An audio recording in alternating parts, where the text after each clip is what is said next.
कलयामि कलिध्वंसम् कविं लोकदिवाकरम् यस्य गोभिप्रकाशाभिराविद्यम् निहतम् तमः वाळि परकालन् वाळि कलिकन्ये वाळि कुरयलूर् वाळेन्दन् वाழியரோ மாயோனை வாழ்வலியால் மந்திரங்கொள் மங்கையர்கோன் தூயோன் சுடர் மானவேல் நெஞ்சுக்கிருள் கடிதீபம் அடங்கா நெடும் பிறவி நஞ்சுக்கு நல்லவமுதம் தமிழ நன்னூல் துறைகள் அஞ்சுக்கிலக்கியம் ஆரணசாரம் பரசமய பஞ்சு கனலின் பொறி பரகாலன் பனுவல்களே எங்கள் கதியே இராமானுசமுனியே சங்கை கெடுத்தாண்ட தவராசா பொங்கு புகழ் மங்கையர் கோனீந்த மறையாயிரமனைத்தும் தங்கு மனம் நீ எனக்கு தா.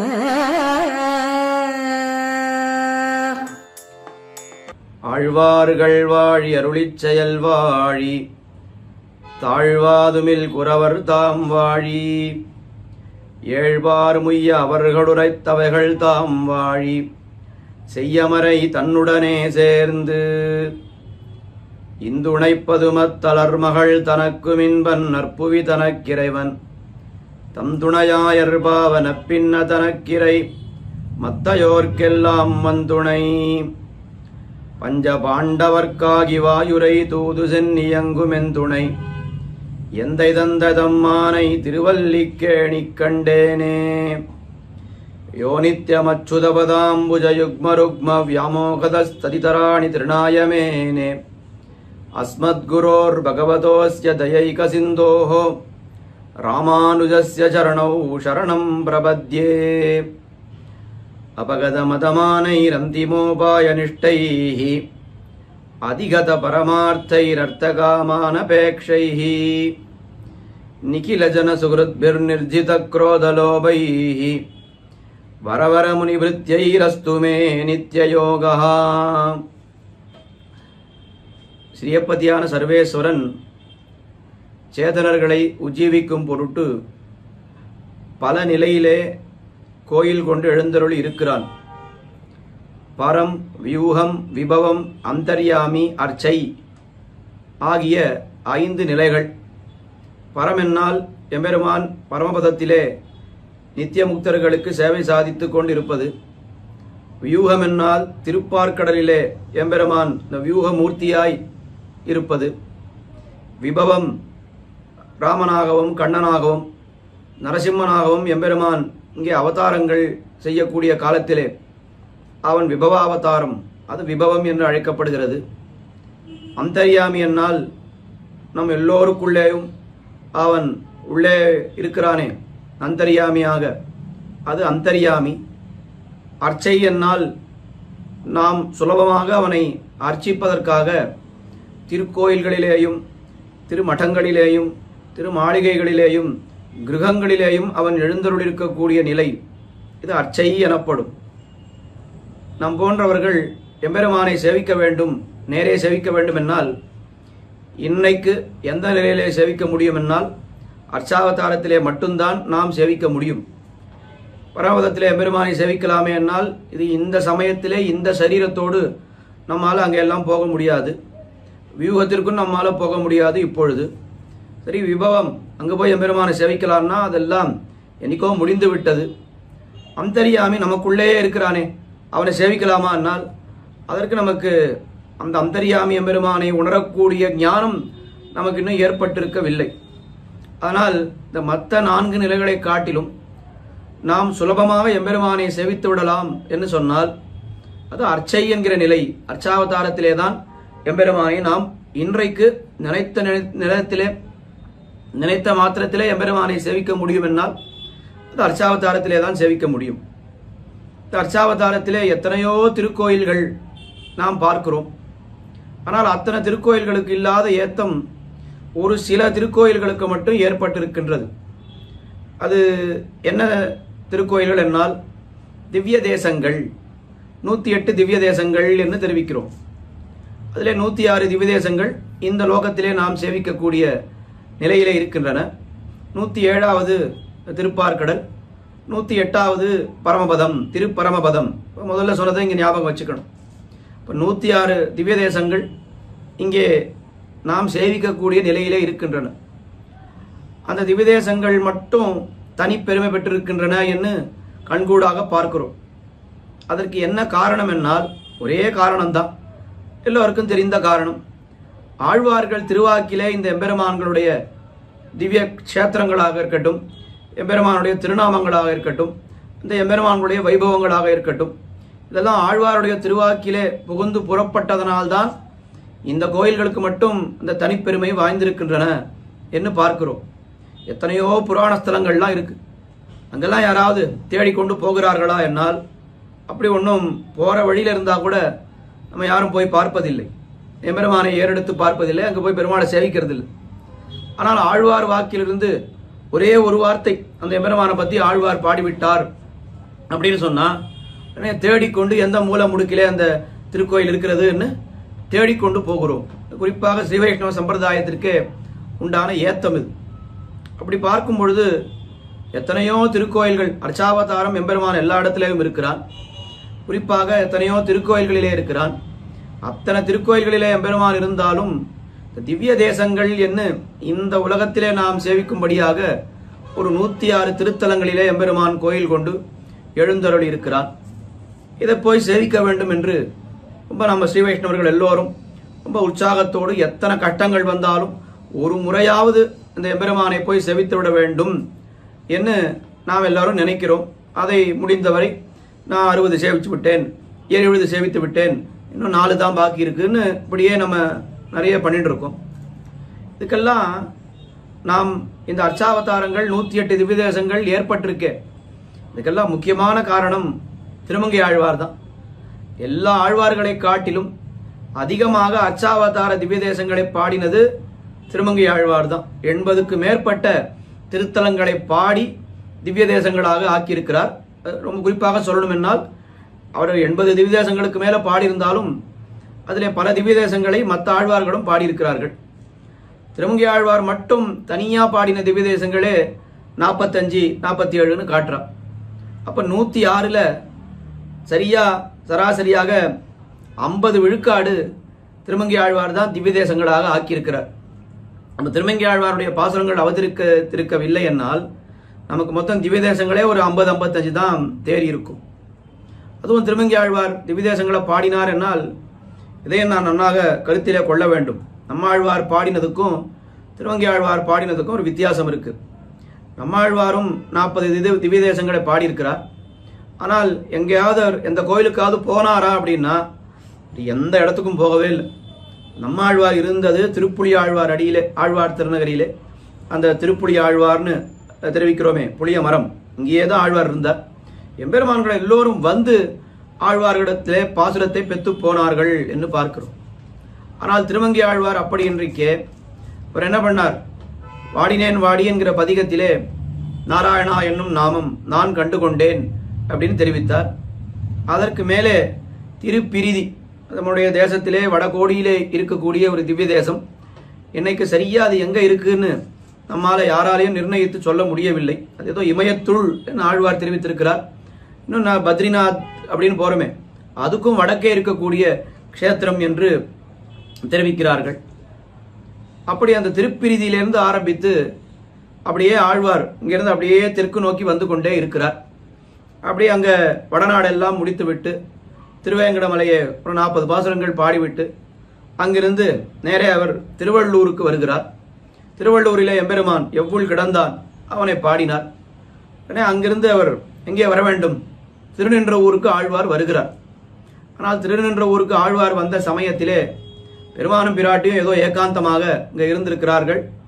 ஆழ்வாரை அவர்கள் கண்டுகொள்ளவில்லை. சரி, ஆழ்வார் என்ன பண்ணிட்டார், புறப்பட்டு சரி நான் அடுத்த கோயிலுக்கு போறேன் என்ன போய்விட்டார். நம்மெல்லாம் கூட யாத்திரைகள் போனால் ஒரு கோயில் பூட்டி இருந்தால் அங்கே இருந்து அதை திறந்தப்புறம் சேவிக்கணும் அப்படின்ற எண்ணம் நமக்கு இல்லை. பூட்டியிருக்கா நான் கிளம்புறேன்னு நம்ம போய்டுறோம். அதுக்கும் வழி கொடுத்தவர், வழிகாட்டி கொடுத்தவர் திருமங்கை ஆழ்வார் தானோ என்று நினைக்க தோன்றுகிறது. சரி, அவர் திருநின்ற ஊரை விட்டுட்டு திருவல்லிக்கேணி என்கிற திவ்ய தேசத்துக்கு வந்து விடுகிறார். பிற்பாடு இந்த திருநின்ற ஊர் எம்பெருமான், ஐயோ நமக்கு பாட்டு கிடைக்கலையே, ஆழ்வார் வாயிலே புகுந்து புறப்படவில்லை என்னால் நமக்கு ஒரு பெருமை கிடைக்காதே என்ன ஆழ்வாரை தேடிக்கொண்டு வருகிறார். வந்தா எங்க ஆழ்வார் திருவல்லிக்கேணியை பாடிட்டு அங்கிருந்து திருநீர்மலையை பாடிட்டு அங்கிருந்து திருக்கடல் மல்லையை ஆழ்வார் பாடும் பொழுது ஒரே ஒரு பாசுரம் கூட இல்லை, ஒரு வார்த்தை, நின்னவோர் நித்திலத்தை தொத்தார் சோலை காண்டவத்தை கனலெறிவாய் பெய்வித்தானை கண்டது நான் கடல் மல்லை தலசேனத்தேன்னு இந்த நின்னவூர் எம்பெருமானை ஒரே ஒரு வார்த்தையிலே பாடிவிட்டு அதுக்கப்புறம் மேலே திவ்ய தேசங்களுக்கு போகிறார் ஆழ்வார். அது தனி சரித்திரம்.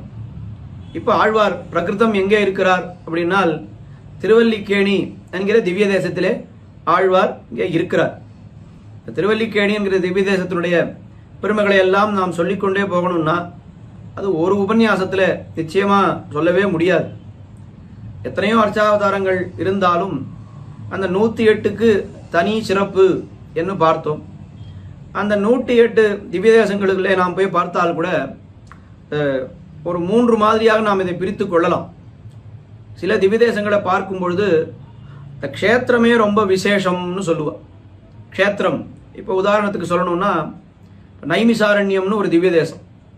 அந்த திவ்ய தேசத்துக்கு போகணும், போய் எம்பெருமானை சேவிக்கணும்னா அங்கே ஏதாவது கோயிலுக்கு போய் எம்பெருமானை சேவிக்கணுமா அப்படின்னு கேட்டால் அங்கே கோயிலுக்கெல்லாம் போகவே வேண்டாம். எம்பெருமான் அரண்ய ரூபியாக எழுந்தருள் இருக்கிறான். அந்த நைமிசாரண்யம்ன்ற இடத்துக்கு போனாலே அது எம்பெருமானை சேவித்தார் போலே. இந்த க்ஷேத்திர விசேஷம், பெருமாள் பேர் என்ன அதெல்லாம் அங்கே எதுவும் நமக்கு தெரியாது. இப்போ புதுசாக நிறைய திருக்கோயில்கள் அங்கே வந்திருக்கின்றன, அங்கே எல்லாம் நாம் போகிறோம், அது வேறு விஷயம். அப்போ சில கோயில்களிலே க்ஷேத்திர மகாத்மியம் அவ்வளோதான் இருக்கும். சில கோயில்களிலே பார்த்தால் தீர்த்த மகாத்மியம்னு ரொம்ப பெருசாக இருக்கும். அங்கே இருக்கக்கூடிய புஷ்கரணி அது ரொம்ப விசேஷமாக, அதை பற்றி நிறைய புராணங்கள், இன்னார் வந்தால் இங்கே தீர்த்தமாடினா சாபம் தீர்ந்தது, அது நடந்தது, இது நடந்ததுன்னு எல்லாம் தீர்த்த மகாத்மியம் நிறைய தெரியும். க்ஷேத்திர மகாத்மியம் அந்த அளவுக்கு தெரியாது. இன்னும் சில கோயில்களுக்கு போனால் மூர்த்தி மகாத்மியம். இப்போ நாம் இங்கே தெற்கே இருக்கக்கூடிய திவ்யதேசங்கள்லாம் இந்த க்ஷேத்திரத்தினுடைய பெருமை அது அவ்வளோவா நமக்கு தெரியாது. தீர்த்தம் ஏதோ ஒரு புஷ்கரணின்னு ஒன்று இருக்கும், அவ்வளோதான். அது புராண பிரசித்தமாக அந்த புஷ்கரணி அது என்ன நடந்தது அதெல்லாம் அந்த அளவுக்கு தெரியாது. பெருமாள் அங்கே இருக்கிறார், ஆழ்வார் மங்களாசனம் பண்ணியிருக்கார், பெருமாளை மட்டும் சேவித்தா போரும் அப்படின்னு போய் சேவித்து விட்டு வந்து விடுகிறோம்.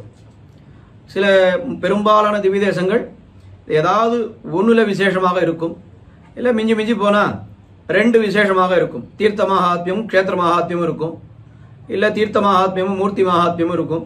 அந்த மாதிரி ஒரு கலந்து இருக்கும். ஆனால் திருவல்லிக்கேணி என்கிற திவ்யதேசம் அது ஆதி காலத்திலே பிருந்தாரண்ய க்ஷேத்திரம் என்று அழைக்கப்படுகிறது. கண்ணன் எல்லாம் வளர்ந்தது எல்லாம் எங்கன்னா பிருந்தாவனம், அது வடதேசத்தில் இருக்கிறது. அது விவாவதாரத்திலே கண்ணன் இருந்த இடம் அது பிருந்தாவனம். அர்ச்சாவதாரத்திலே கண்ணன் இருக்கக்கூடிய இடம் அது பிருந்தாரண்யம். ஒன்றும் பெரிய வித்தியாசம் இல்லை. அது வனம், இது ஆரண்யம், ரெண்டும் ஒரே வார்த்தை தான். அவனுக்கு பிருந்தாவனம் அப்படின்னா கண்ணனுக்கு ரொம்ப இஷ்டம்ன்றது அர்ச்சாவதாரத்திலேயும் அவன் நிரூபித்து கொண்டிருக்கிறான். அது எங்கே அப்படின்னா அது திருவல்லிக்கேணியில். முதல்ல பிருந்தாரண்ய க்ஷேத்திரம்னு இதுக்கு பேர். அதுக்கப்புறம் கைரவிணி என்ன இங்கே ஏற்பட்டிருக்கக்கூடிய இந்த புஷ்கரணி இருக்கிறது, அந்த புஷ்கரணிக்கு கைரவிணின்னு பேர். தமிழில் அது அல்லிக்கேணி என்ன ஆகிறது.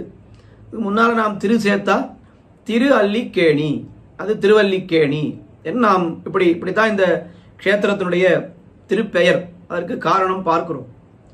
இந்த 3 மகாத்மியங்கள் அப்படின்னு பார்த்தோமே. இப்போ க்ஷேத்திரம்னு சொன்னால் இந்த க்ஷேத்திரம் ரொம்ப விசேஷமான க்ஷேத்திரம்னு காட்டுகிறார். இந்த தீர்த்தம் கைரவிணின்னு இருக்கே, இது ரொம்ப விசேஷமான புஷ்கரணி. எல்லாம் புராணங்களில் பிரம்மாண்ட புராணத்திலே பிருந்தாரண்ய க்ஷேத்திர மகாத்மியம் என்று ஒரு 10 அத்தியாயங்கள் இந்த திருக்கோயிலினுடைய ஸ்தல புராணம் அந்த இதில் தான் இருக்கிறது. அந்த பாகத்திலே தான் அந்த ஸ்தல புராணத்தை கூட பெருமாள் முன்னாடி பல்லவ உற்சவம் இன்னும் பங்குனி உத்திரத்தும் பொழுது 5 நாள்கள் இந்த புராண பட்டணம் என்று அது நடைபெறுகிறது. 10 அத்தியாயங்கள், எல்லாம் சின்ன சின்ன அத்தியாயங்கள் தான். அதில் 2 அத்தியாயங்கள் என்ன பண்ணுறாருன்னா இந்த கைரவணியினுடைய பெருமையைத்தான் தெரிவிக்கிறார்கள். 9வது அத்தியாயமும் 10வது அத்தியாயமும் கைரவணி புஷ்கரணியுடைய பெருமைகள். இன்னும் மேலே இங்கே இருக்கக்கூடிய என்னென்ன புஷ்கரணிகள் இருக்கின்றன, எந்தெந்த புஷ்கரணிகளில் என்னென்ன தானம் பண்ணணும். இங்கே நிறைய அக்னி தீர்த்தம், சோம தீர்த்தம், இந்திர தீர்த்தம், விஷ்ணு தீர்த்தம் என்னெல்லாம் நிறைய சுற்றி நிறைய இருந்துதான். இப்போ எதுவும் இல்லை. இப்போ ஒரே ஒரு கைரவணி மட்டும்தான் இருக்கிறது. அதெல்லாம் எங்கே போச்சுன்னு நமக்கு தெரியல. அந்த ஒவ்வொரு புஷ்கரணியிலேயும் போய் என்னென்ன தானங்கள் பண்ணணும். ஒரு இடத்துல வந்து ரத்னங்கள், மாணிக்கங்கள் தானம் பண்ணணும். ஒரு இடத்துல போய் அஸ்வதானம் பண்ணணும். ஒரு இடத்துல அஜதானம் பண்ணணும், வஸ்திரதானம் பண்ணணும். எல்லாம் நிறைய புராணங்களில் தெரிவித்திருக்கிறார்கள். அப்போ தீர்த்தம் என்பது ரொம்ப விசேஷம். அதில் இந்த புராணமே எப்படி இருக்குன்னா, நாரத பரமசிவ சம்வாதம். நாரதர் கேட்கக்கூடிய கேள்விகளுக்கு பரமசிவனார் பதில் தெரிவிக்கிறார். இந்த க்ஷேத்திரத்தினுடைய மகாத்மியத்தை எல்லாம் அவர் நாரதருக்கு தெரிவிக்கிறார். இப்போ அங்கே எல்லாம் தெரிவித்து கொண்டு வரும்பொழுது இந்த தீர்த்தத்துக்கு அத்தனை பெருமை. இங்கே ஒரு முறை நீராடினாலே எல்லா பாவமும் போகும். எல்லாம் கூட சொல்றா, 100 முறை கங்கையிலே நீராடினால் என்ன பலன் கிடைக்குமோ அது ஒரு முறை கைரவணியிலே நீராடினால் அந்த பலன் கிடைக்கும் என்னெல்லாம் தெரிவிக்கிறார். க்ஷேத்திரத்தினுடைய பெருமையை தெரிவிக்கும் பொழுது அவர் என்ன தெரிவிக்கிறார், ஒரு முகூர்த்த காலம் யார் இந்த க்ஷேத்திரத்திலே வசிக்கிறாரோ அவளுக்கு எல்லா அனிஷ்ட நிவர்த்தி, இஷ்ட பிராப்தி எல்லாம் கிடைக்கும்னு. ஒரு முகூர்த்தம், சும்மா ஒரு 1.5 மணி காலம் இங்கே இருந்தாலே போரும் அப்படின்னா அவளுக்கே அத்தனை பெருமைகள் இருக்கின்றன என்னெல்லாம் காட்டுகிறார்கள். அதுக்கு மேலே மூர்த்தி மகாத்மியம், இருக்கக்கூடிய எம்பெருமானுடைய பெருமை என்ன, அதை தனியாக பார்க்க வேண்டும். மற்ற கோயில்களிலேயாவது மூர்த்தி மகாத்மியம்னு ஒரு பெருமாள் தான் இருப்பார். ஆனால் இங்கே எம்பெருமான்கள் 5 எழுந்தருள் இருக்கிறார்கள்.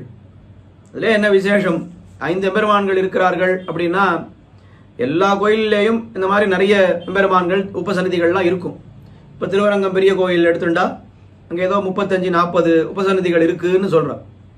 ஆனால் ஆழ்வார்கள் 10 பேருமே திருவரங்கநாதனை பாடியிருக்காளே, 10 பேர் இல்லை 11 பேரே பாடியிருக்கான்னு வச்சுப்போம். மதுரகவி ஆழ்வார் தவிர ஆண்டாளை நாம் சேர்த்து கொண்டால் 11 பேரே பாடியிருக்கா. இந்த 11 பேர் பாடினாலே திருவரங்கநாதனை அங்கே இருக்கக்கூடிய உபசன்னதிகள் இருக்கக்கூடிய எம்பெருமானை யாராவது பாடினாளான்னா ஒரு பாசுரம் கூட கிடையாது மற்ற சன்னதிகளில். ஆனால் இங்கே இருக்கக்கூடிய எம்பெருமான்கள் 5 அப்படின்னு சொன்னால் அந்த எம்பெருமான்கள் 5 பேருக்கும் ஆழ்வாருடைய பாசுரம் இருக்கு. இருக்கிறதே 10 பாசுரம் தான் திருவங்கை ஆழ்வார் பாடியிருக்கக்கூடிய இன்னைக்கு நாம் அனுபவிக்க இருக்கின்ற விற்பருவம் என்கிற பதிகம். அதில் இருக்கிறதே 10 பாசுரம். அதில் 5 எம்பெருமான்களையும் விடாமல் ஆழ்வார் பாடியிருக்கிறார் என்னால் அப்போ எத்தனை பழைய ஸ்தலமாக இது இருக்கும்.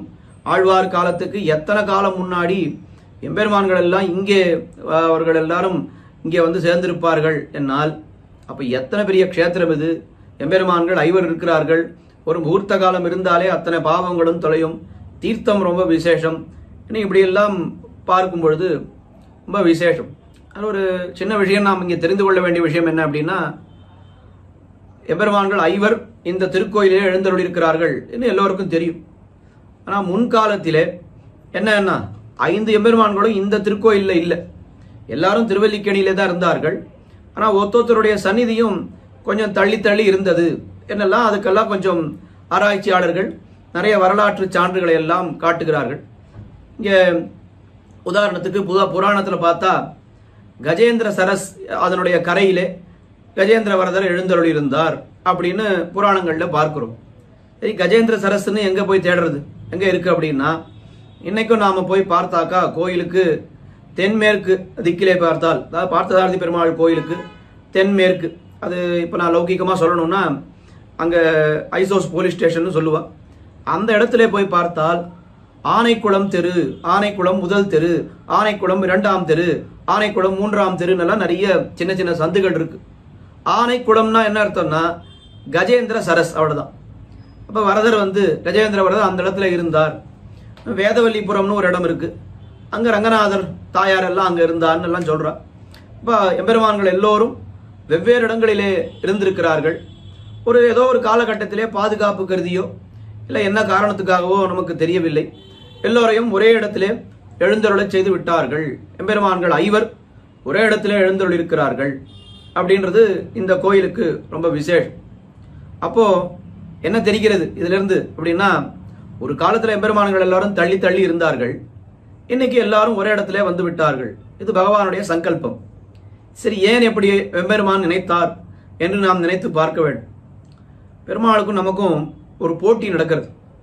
நாம் என்ன பண்ணுவோம் அப்படின்னா, பெருமாள் நமக்காக என்ன பண்ணாலும் ஏதாவது சாக்கு போக்கு சொல்லி அவங்ககிட்டேருந்து தப்பிச்சு போயிடலாம், பெருமாளை சேவிக்காமல் எப்படியாவது போயிடலான்றது தான் நாம் உறுதியாக இருப்போம். அவர் என்ன பண்ணுறாரு, எம்பெருமான் என்ன பண்ணுறாருன்னா, இவன் ஏதாவது சாக்கு போக்கு சொல்லி போயிடுவான், தப்பிச்சிடுவான், இவனை தப்பிக்க விடாமல் இது பண்ணுறதுக்கு எப்படியாவது நாம் இவன் முன்னாடி போய் நின்றுடணும்னு அவர் பண்ணுவார். அதுவும் நடப்பது வேற கலிகாலம் இல்லையா, ரொம்ப கட்டமான காலம். அதனால் எம்பெருமான் என்ன பண்ணுறார் அப்படின்னா, 5 இடத்துல 5 கோயிலில் நான் இருந்தேன் அப்படின்னா என்ன ஆகும், இவன் ஒரு கோயில் சேவிப்பான், 2 கோயில் சேவிப்பான். மற்ற இடம் பூட்டியிருந்தாலோ இல்லை ரொம்ப தூரம் தள்ளி இருந்தாலோ நான் போக மாட்டேன், அது பூட்டியிருந்தது இல்லை ரொம்ப தூரம் போகணும் அப்படின்னு ஏதாவது சாக்கு சொல்லி இவன் சேவிக்காமல் விட்டு விடுவான் பக்தன். அதனால எல்லோரும் ஒரே இடத்துக்கு வந்து விட்டால், அப்போ ஒரே இடத்துல ஒரே கோயில் இருந்துட்டா இவன் நிச்சயமாக சேவித்து விடுவான் அப்படின்னு நம்மை வளைப்பதற்காக எம்பெருமான் என்ன பண்ணிட்டார், சங்கல்பம்னா, நாங்கள் எனக்கு இடம் சுருக்கமாக இருந்தாலும் பரவாயில்ல, பெருமாள் இருக்க வேண்டிய இடம்னா எப்படி இருக்கணும், ரொம்ப விசாலமாக இருக்கணும். ஆனால் என்ன ஆயிடுத்துங்க அப்படின்னா, சின்ன கோயிலில் 5 எம்பெருமான்கள். அது அந்த காலத்தில் இந்த ஒரு சின்ன கிரகத்திலே நிறைய குடித்தனங்கள் இருப்பா. அந்த மாதிரி நமக்காக எம்பெருமான் தன்னை கட்டப்படுத்தி கொண்டு இருக்கிறான் அப்படின்னா அதுக்கு என்ன காரணம், பக்தர்களை கைவிடக்கூடாது, கொஞ்சம் நாம் தள்ளி போயிட்டா கூட இவ கிட்ட வரமாட்டான், அதனால எல்லோரும் ஒரே இடத்துல இருந்து விடுவோம் என்ன 5 எம்பெருமான்கள் 5வரும் ஒரே இடத்துக்கே வந்து விட்டார்கள். அதிலே என்ன விசேஷம்னு பார்த்தால், சரி ஒரே கோயிலில் எம்பெருமான்கள் 5 இருக்கிறார்கள் அப்படின்னா, கோயில் ஒருவேளை ரொம்ப பெரிய கோயிலாக இருந்ததுன்னா, ஒருவேளை திருவரங்கம் பெரிய கோயில் மாதிரி ரொம்ப பெரிய கோயில், இந்த கோடியில் ஒரு பெருமாள், அந்த கோடியில் ஒரு பெருமாள் அப்படின்னு அப்படி வந்துட்டா கூட நாம் என்ன பண்ணுவோம், இங்கேருந்து அங்கே போக முடியாது சுவாமி, இப்போ திருவரங்கத்துக்கே போகிறவா நம்ம யோசித்து பார்ப்போம். எல்லாரும் பெருமாளை சேவிப்பா, தாயாரை சேவிப்போம். தாயாரை சேவிச்சுட்டா திருப்பி உடையவரை சேவிக்கணும்னா என்ன பண்ணணும், அங்கேருந்து திருப்பி இந்த பக்கம் வரணும். தாயார் இருக்கிறதோ வடக்கு வாசல், வடக்கு மூலையில், உடையவர் சந்நிதி, சக்கரத்தாழ்வார் சந்நிதி இங்கெல்லாம் வரணும் அப்படின்னா மறுபடியும் தெற்கு மூலைக்கு வரணும். நிறைய பேர் நாம் என்ன பண்ணுவோம், நிறைய பேர் எல்லாருமே பண்ணக்கூடியது அப்படின்னு கூட சொல்லலாம். எவ்வளோ தூரம் யார் நடக்கிறது, தாயார் சந்தி வாசலில் போனால் ஒரு ஆட்டோ கிடைக்கும், நம்ம இடத்துக்கு போயிடலாம், அங்கேருந்து போயிடலாம் அப்படின்னு தள்ளி தள்ளி இருந்தால் என்ன ஆகிடுறதுன்னா, அங்கே போய் சேவிப்பதற்கு நமக்கு சோம்பேறித்தனம் ஏற்பட்டு விடுகிறது. அப்போ வெவ்வேறு கோயில்களில் இருந்தால் பக்தன் நம்மை விட்டு விடுவான் அப்படின்றதுனால எம்பெருமான் ஒரே கோயிலுக்கு வந்து விட்டார். ஒரே கோயிலும் ரொம்ப பெருசாக இருந்தா இப்போ பக்தர்கள் வரவே மாட்டா, அப்பவும் விட்டுடுவான்னு சொல்லிட்டு சின்ன கோயிலாக அதை ஆக்கி கொண்டு எம்பெருமான்கள் 5 பேரும் ஒரே இடத்துல இருக்கிறார்கள். இப்போ நாம் நினைத்து பார்க்க வேண்டும், திருவல்லிக்கேணி திருக்கோயிலுக்கு போயிட்டு 5 பெருமாளில் நான் ஏதாவது 2 பெருமாளை சேவிக்க மாட்டேன், 3 பெருமாளை தான் சேவிப்பேன்னு நம்மளால் வர முடியுமானா நிச்சயமாக வரவே முடியாது. உள்ள பார்த்தசாரதி பெருமாளை சேவிக்க போனால் ராமர் ரங்கநாதன் சேவிச்சு தான் ஆகணும். ஒரு சின்ன பிரதட்சணம் போனால் கூட ஒரு பிரதட்சணம் பண்ணுறதுக்கு எவ்வளோ நாழி ஆகும், 5 நிமிஷம் ஆகுமா? அப்போ வரதரையும் நரசிம்மரையும் சேவிச்சிடலான்னு இல்லை, சேவிச்சு தான் ஆகணும். தாயார் ஆண்டாளையும் நிச்சயமாக சேவிச்சு தான் ஆகணும், சேவிக்காமல் நம்மளால் வரவே முடியாது. இப்போ 5 நிமிஷத்துக்குள்ளே 5 எம்பெருமான்களை சேவிக்க முடியும் அப்படின்னு சொன்னால், அதுவும் எல்லா எம்பெருமான்களும் ஆழ்வாருடைய திருவாக்கிலே புகுந்து புறப்பட்ட எம்பெருமான்கள் அப்படின்னு சொன்னால், அது திருவல்லிக்கேணி கோயிலிலே மட்டும்தான் நம்மளால் முடியும் அப்படின்றது ரொம்ப விசேஷமான ஒரு இது.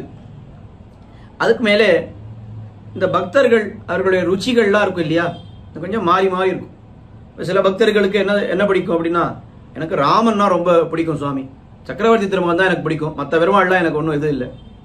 சில பேர் என்ன சொல்லுவா, எனக்கு நரசிம்மன் தான் எல்லாம், நான் நரசிம்மரை தான் நான் சேவிப்பேன், மற்ற பெருமாள்லாம் எனக்கு அந்த அளவுக்கு இது இல்லை. சில பேர் நான் கண்ணனை தான் சேவிப்பேன். அப்படியே பக்தர்களுடைய ருச்சி ரொம்ப மாறி இருக்கிறது, ரொம்ப விசித்திரமாகவும் வித்தியாசமாகவும் அது நிறைய இருக்கிறதுனால எம்பெருமான் என்ன பண்ணார் அப்படின்னா, நீ யார் யாருக்கு என்னென்ன ருச்சி இருக்குன்னு தெரியாது, அதனால நாம் எல்லா எம்பெருமானாகவும் இங்கே சேவை சாதிப்போம். ராமன் உனக்கு பிடிக்குமா, ராமனா சேவை சாதிக்கிறேன். நரசிம்மன் உனக்கு பிடிக்குமா, நரசிம்மனாக சேவை சாதிக்கிறேன். என்ன எல்லாரும் யார் யாருடைய ருச்சி எப்படி இருக்குமோ அதனால எல்லோருக்கும் விருப்பப்பட்டிருக்கக்கூடிய ஒரு திருமேனியோடோ இல்லை ஒரு எம்பெருமானாக அவன் சேவை சாதிக்கிறான். இது அடுத்த ஆச்சரியமான விஷயம். இதை விட அடுத்த ஆச்சரியமான விஷயம் ஒன்று இருக்கு.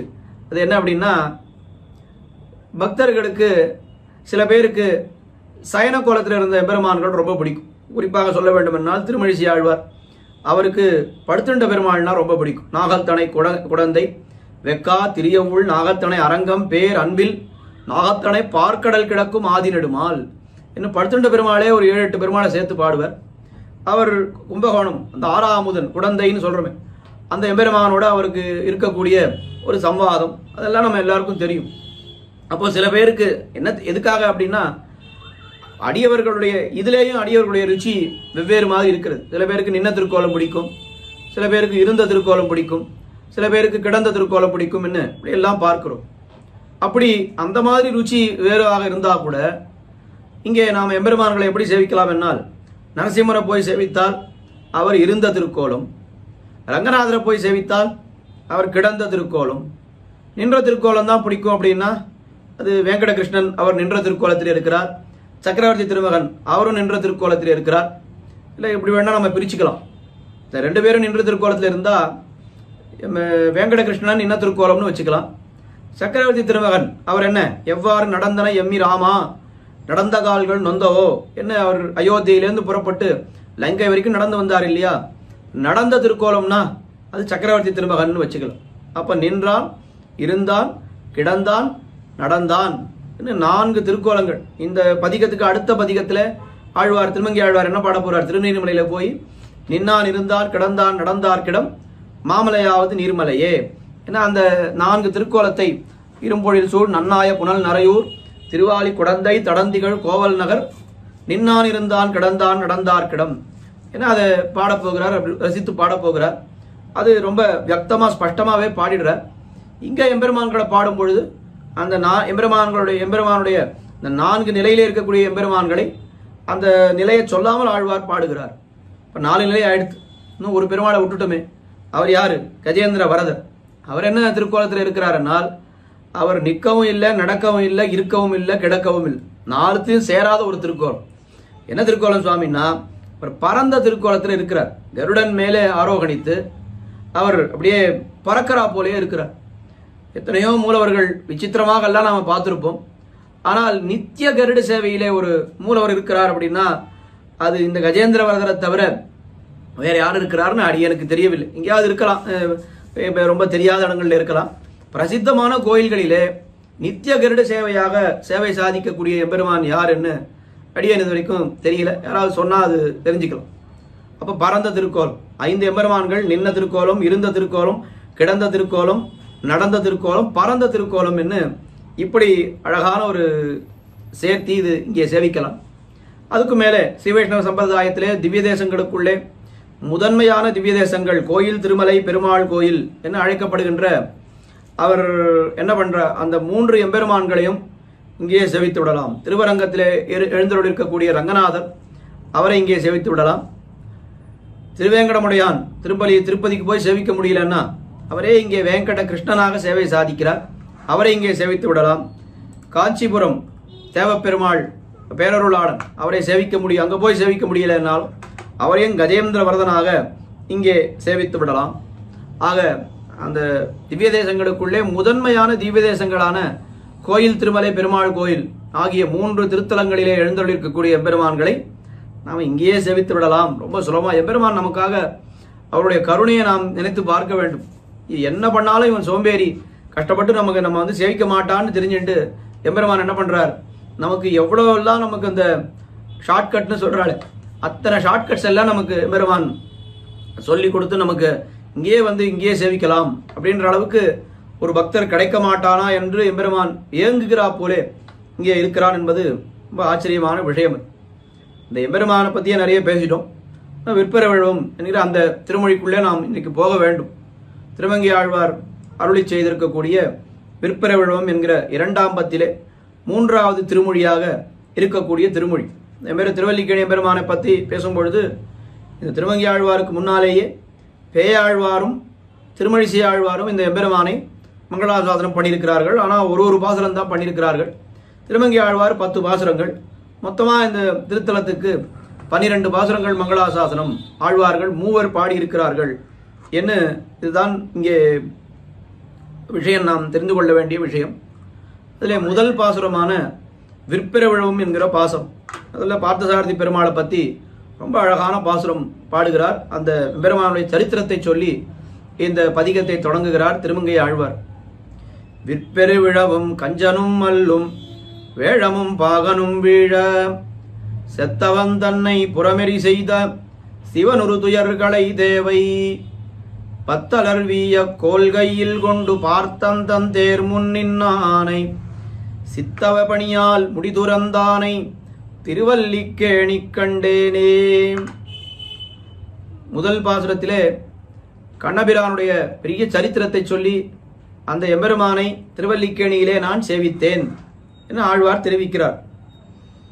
விற்பெரு விழவும் கஞ்சனும் மல்லும் வேழமும் பாகனும் வீழ செத்தவன் தன்னை. இந்த சரித்திரம் எல்லோருக்கும் தெரியும்.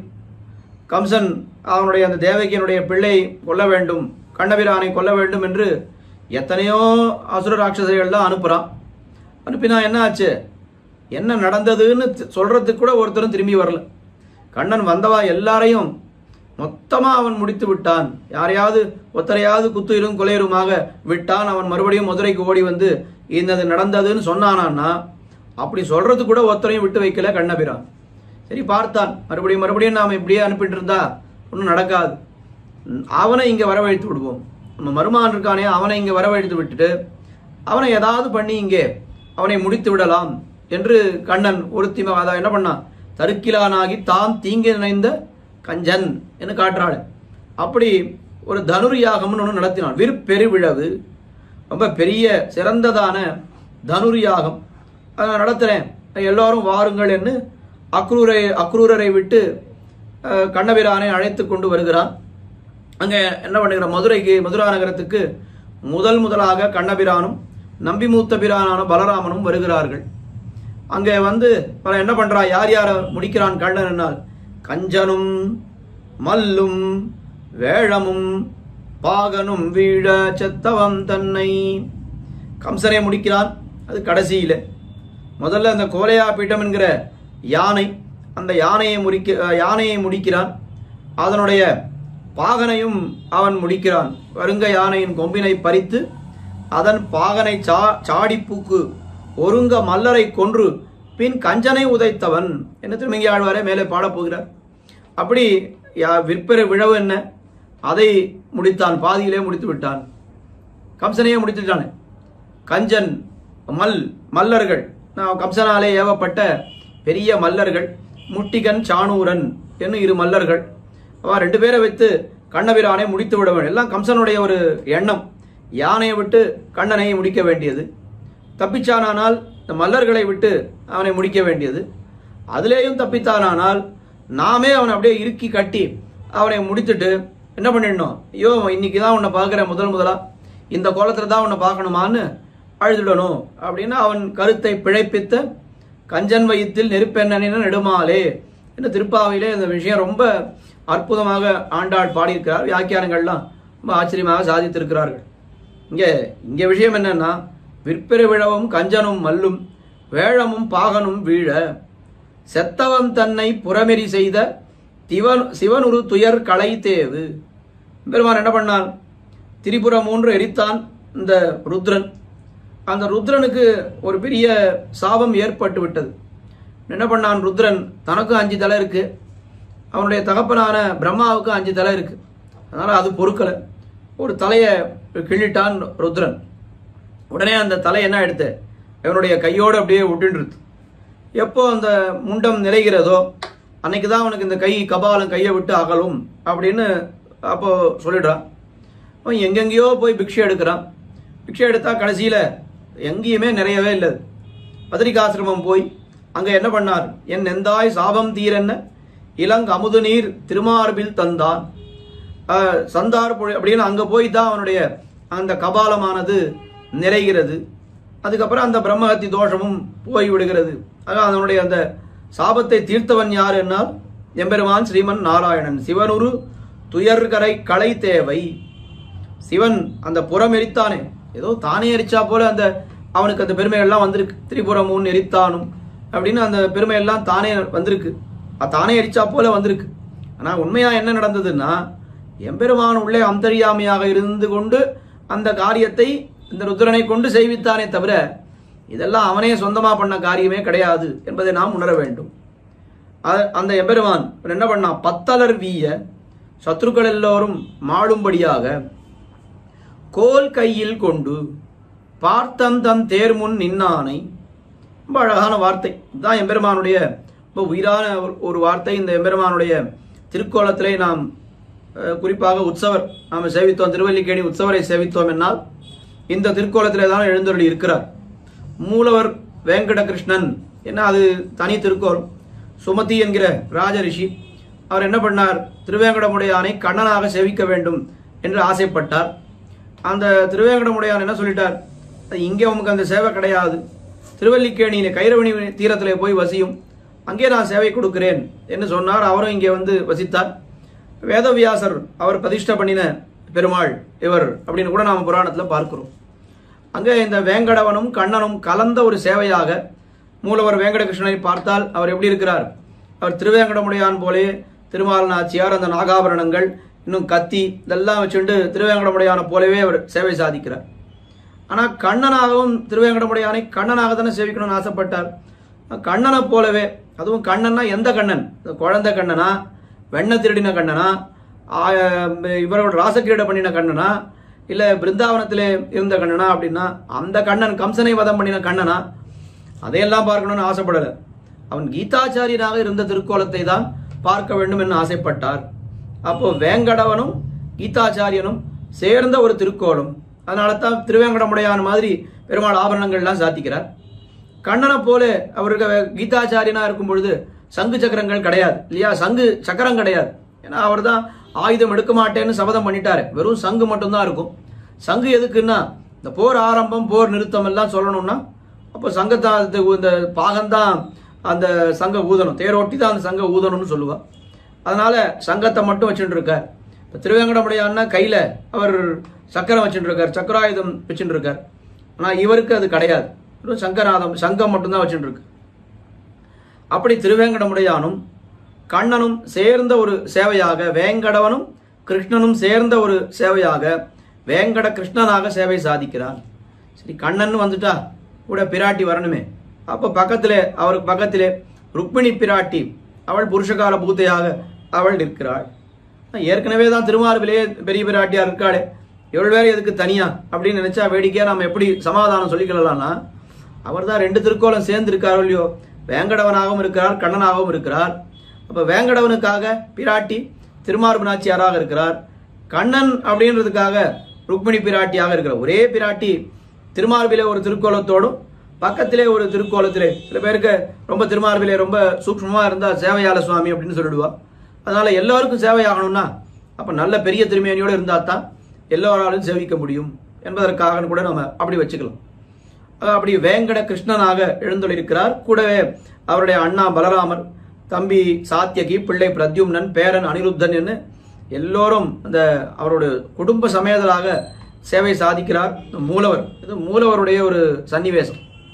உற்சவர் இவர் எப்படி இருக்கிறார், பார்த்த சாரதியாக இருக்கிறார். மூலவருக்கு வெங்கட கிருஷ்ணன் திருநாமம், உற்சவருக்கு பார்த்த சாரதின்னு திருநாமம்.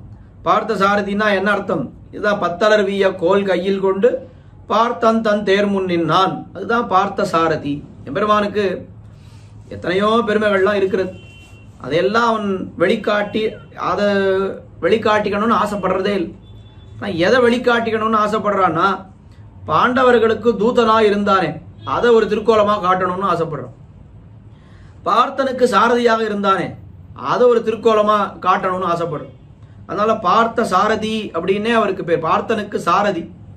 அந்த பார்த்தனுக்கு சாரதியாக இருந்த திருக்கோலத்திலேயே பெருமாள் நமக்கு இன்றைக்கும் சேவை சாதிக்கிறார். அதனாலதான் பத்தலர் வீய கோல் கையில் கொண்டு பெருமாளை நன்னா சேவித்தா அது தெரியும். இப்போ பொதுவாக நம்ம பெருமாளை சேவித்தோம், திருவரங்கநாதனையோ தேவ பெருமாளையோ சேவிச்சோம் அப்படின்னா அவ கையில இந்த இடது கையில கதை வச்சுட்டு இருப்பா. பார்த்தசாரதி பெருமாளுக்கு கதை கிடையாது, இது கோல் தான். ஆழ்வாருடைய பாட்டும் அப்படிதான் இருக்கு, பத்தலர் வீய கோல். இந்த கோல் எதுக்குன்னா குதிரையை அப்படி இப்படி திருப்பதற்காக தேரோட்டிகள் கையிலே வைத்திருக்கக்கூடிய கோல் அது அப்படின்னு சொல்றோம். பார்த்தம் தன் தேர் முன் நின்றானைன்னு சொன்னார். இதுதான் கொஞ்சம் குழப்பறது.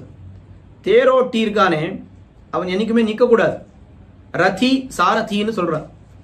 யுத்தம் பண்றவனுக்கு ரத்தின்னு பேரு, தேர் ஓட்டுறவனுக்கு சாரதின்னு பேரு. யுத்தம் பண்றவன் நின்றுண்டு தான் யுத்தம் பண்ண முடியும். ஏன்னா நின்றுண்டு பண்ணாதான் அவனால வேகமா அம்புகள்லாம் எடுத்து சட்டு சட்டுன்னு விட முடியும் எதிரிகள் பேரில். ஆனா வண்டி தேரை ஓட்டுறானே அவன் நிற்கவே முடியாது. அவன் நின்றா என்ன ஆகும் அப்படின்னா அவனால் தேரை ஓட்ட முடியாது. உட்கார்ந்துட்டா தான் அவனால் தேரை நன்னா செலுத்த முடியும். அப்படி ஆழ்வார் என்ன இங்கே பாடியிருக்கணும்?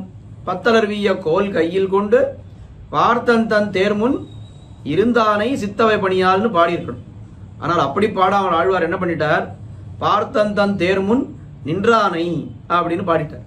அது என்ன நின்றானை அப்படின்னா சரித்திரம் எடுத்து சொல்றான். ஒரு நாள் பீஷ்மர் என்ன பண்றார்? துரியோதனுக்கு எப்போவுமே பீஷ்மர் பேர்ல சந்தேகம். என்னதான் நீ நம்ம சேனையில இருந்தா கூட பாண்டவர்கள்னா உனக்கு ரொம்ப பக்ஷபாதம், பாண்டவர்களை ஒண்ணுமே பண்ண மாட்டேன். ஆனால் இங்க நம்ம என்ன சொல்றது, இந்த காலத்துப்படி சொல்லணும்னா என் வீட்டு சாப்பாடை சாப்பிட்டுட்டு நீ எனக்கே துரோகம் பண்றீர் அப்படின்னு துரியோதனன் ரொம்ப கோச்சிக்கிறான் இவரை பீஷ்மர். பீஷ்மர் அந்த மாதிரி கிடையாது.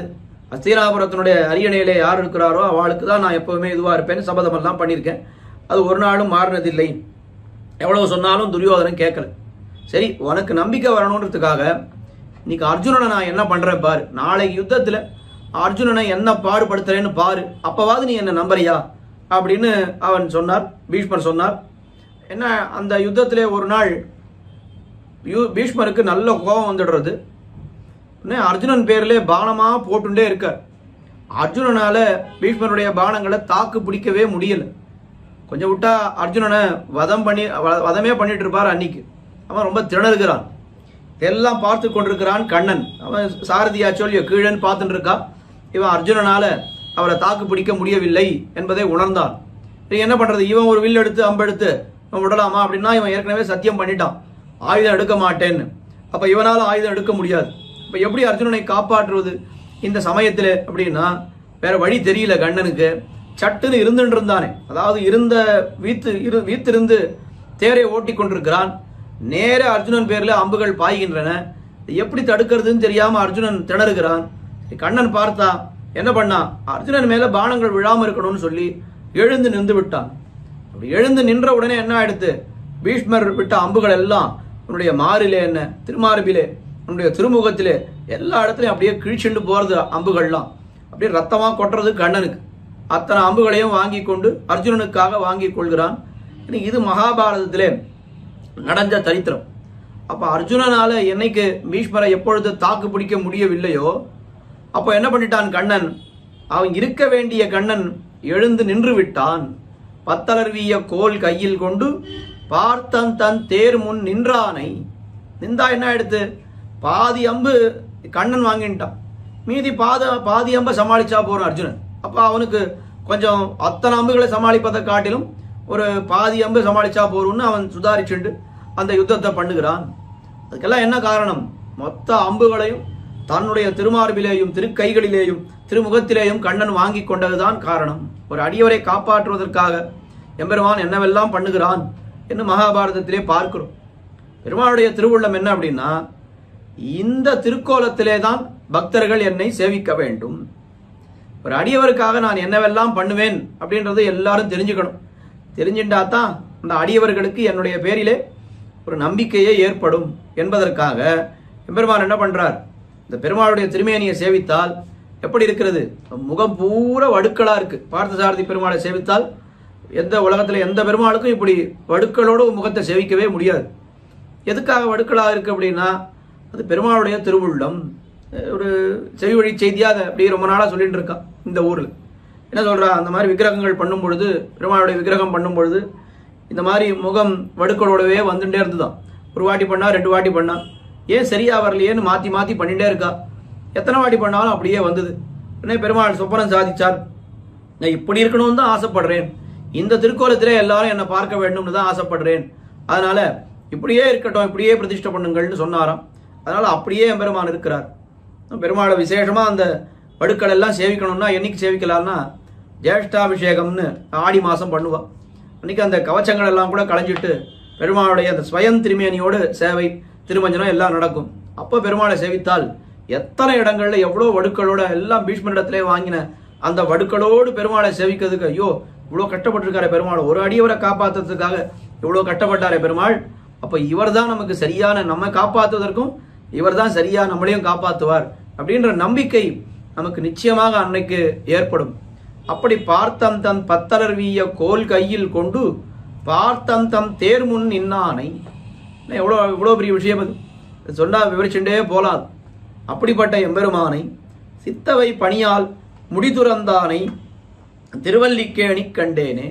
சித்தவை என்னால் சிறிய தாய், அவருடைய ராமனுடைய சக்கரவர்த்தி திருமகனுடைய சிறிய தாயார் கைகேயி.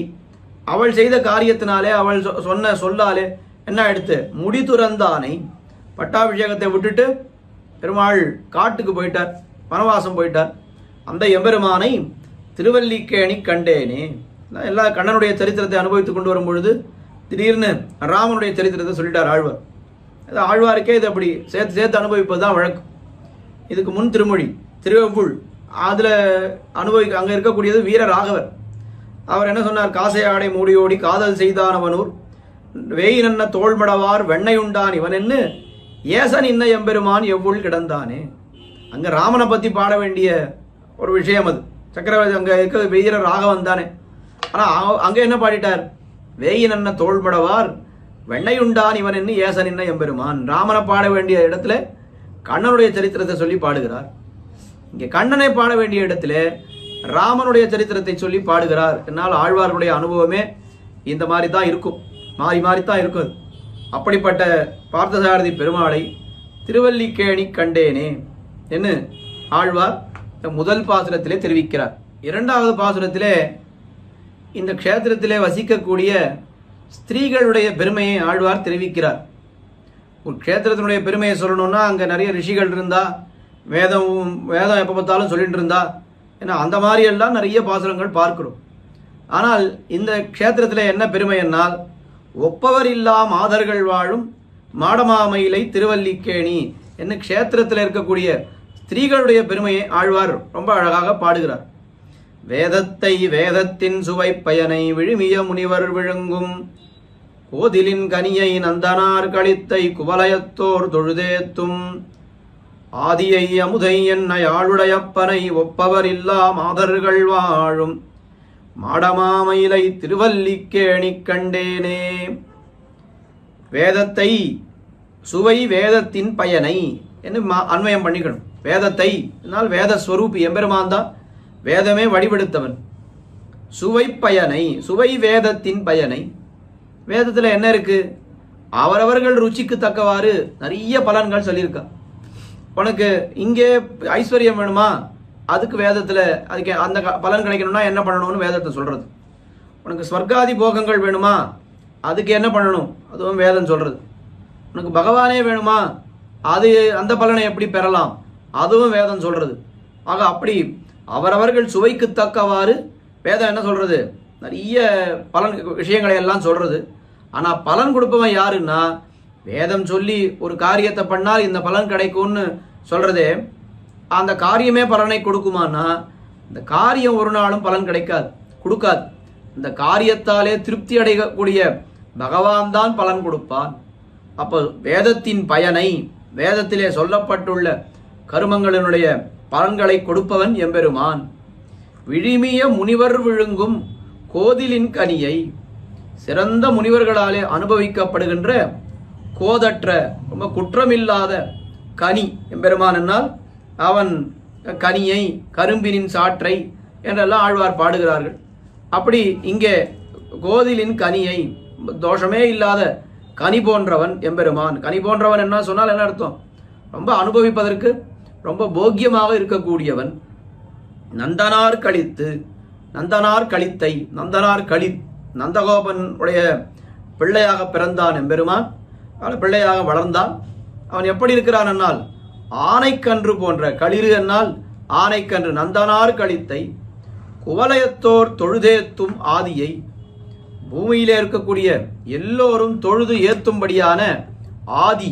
ஆதி என்னால் ஜகத்காரண பூதன், எம்பெருமானிடத்திலிருந்து தான் எல்லா ஜகத்தும் உண்டானது, அவனுடைய திருமேனியிலிருந்து தான் எல்லாம் உண்டானதுன்னு பார்க்கிறோம். அப்படி குவலயத்தோர் தொழுதேத்தும் ஆதியை அமுதை, அமுதை என்னால் சொல்லவே வேண்டாம், எப்பொழுதும் நாள் திங்கள் ஆண்டூழி ஊழிதரும் அப்பொழுதைக்கு அப்பொழுது என் ஆறாவ் அமுதமே என்ன ஆழ்வார்கள் எல்லாம் தெரிவிக்கிறா போலே எம்பெருமான் அமிர்தம். எத்தனை அனுபவித்தாலும் ஒரு திருப்தியே பிறக்காத அளவுக்கு அந்த அனுபவித்துக் கொண்டே இருக்கலாம் என்று இருக்கக்கூடிய அமிர்தம். அந்த என்னை ஆளுடைய அப்பனை, இவ்வளவு எம்பெருமானுக்கு இருக்கு.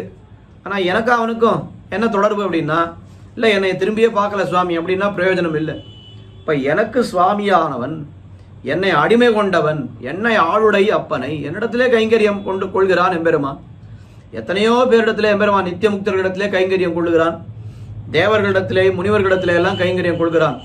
அதையெல்லாம் எம்பெருமானுக்கு பெருமையானா இல்லை, நீசனேன் நிறை ஒன்றுமிலேன் என் கண் பாசம் வைத்த பரம் சுடர் சோதிக்கே.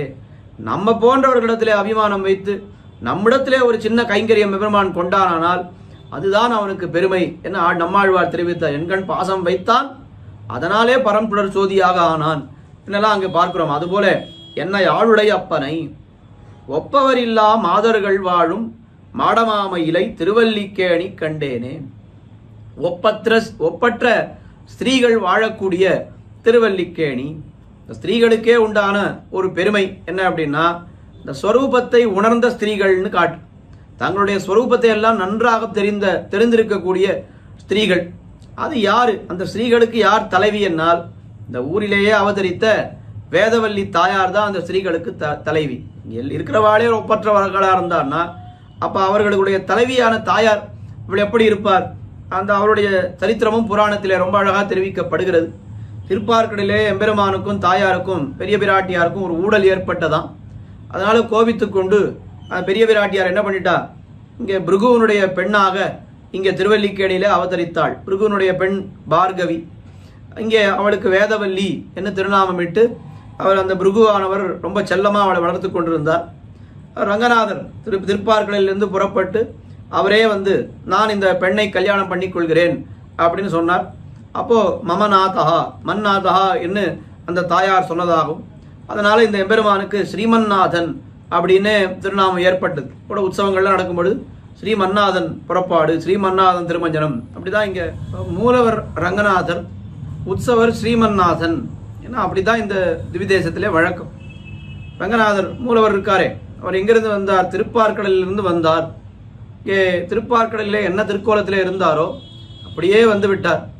ரங்கநாதர்னால் திருவரங்கத்திலே ரங்கநாதரை சேவிக்கிறோம், இங்கேயே ரங்கநாதரை சேவிக்கிறோம். சின்ன வித்தியாசம் இருக்கு. என்ன வித்தியாசம்னா, திருவரங்க ரங்கநாதருக்கு பெரிய பெருமாள் இருக்காரு, அவர் த்விபூஜனாத்தான் சேவை சாதிக்கிறார்.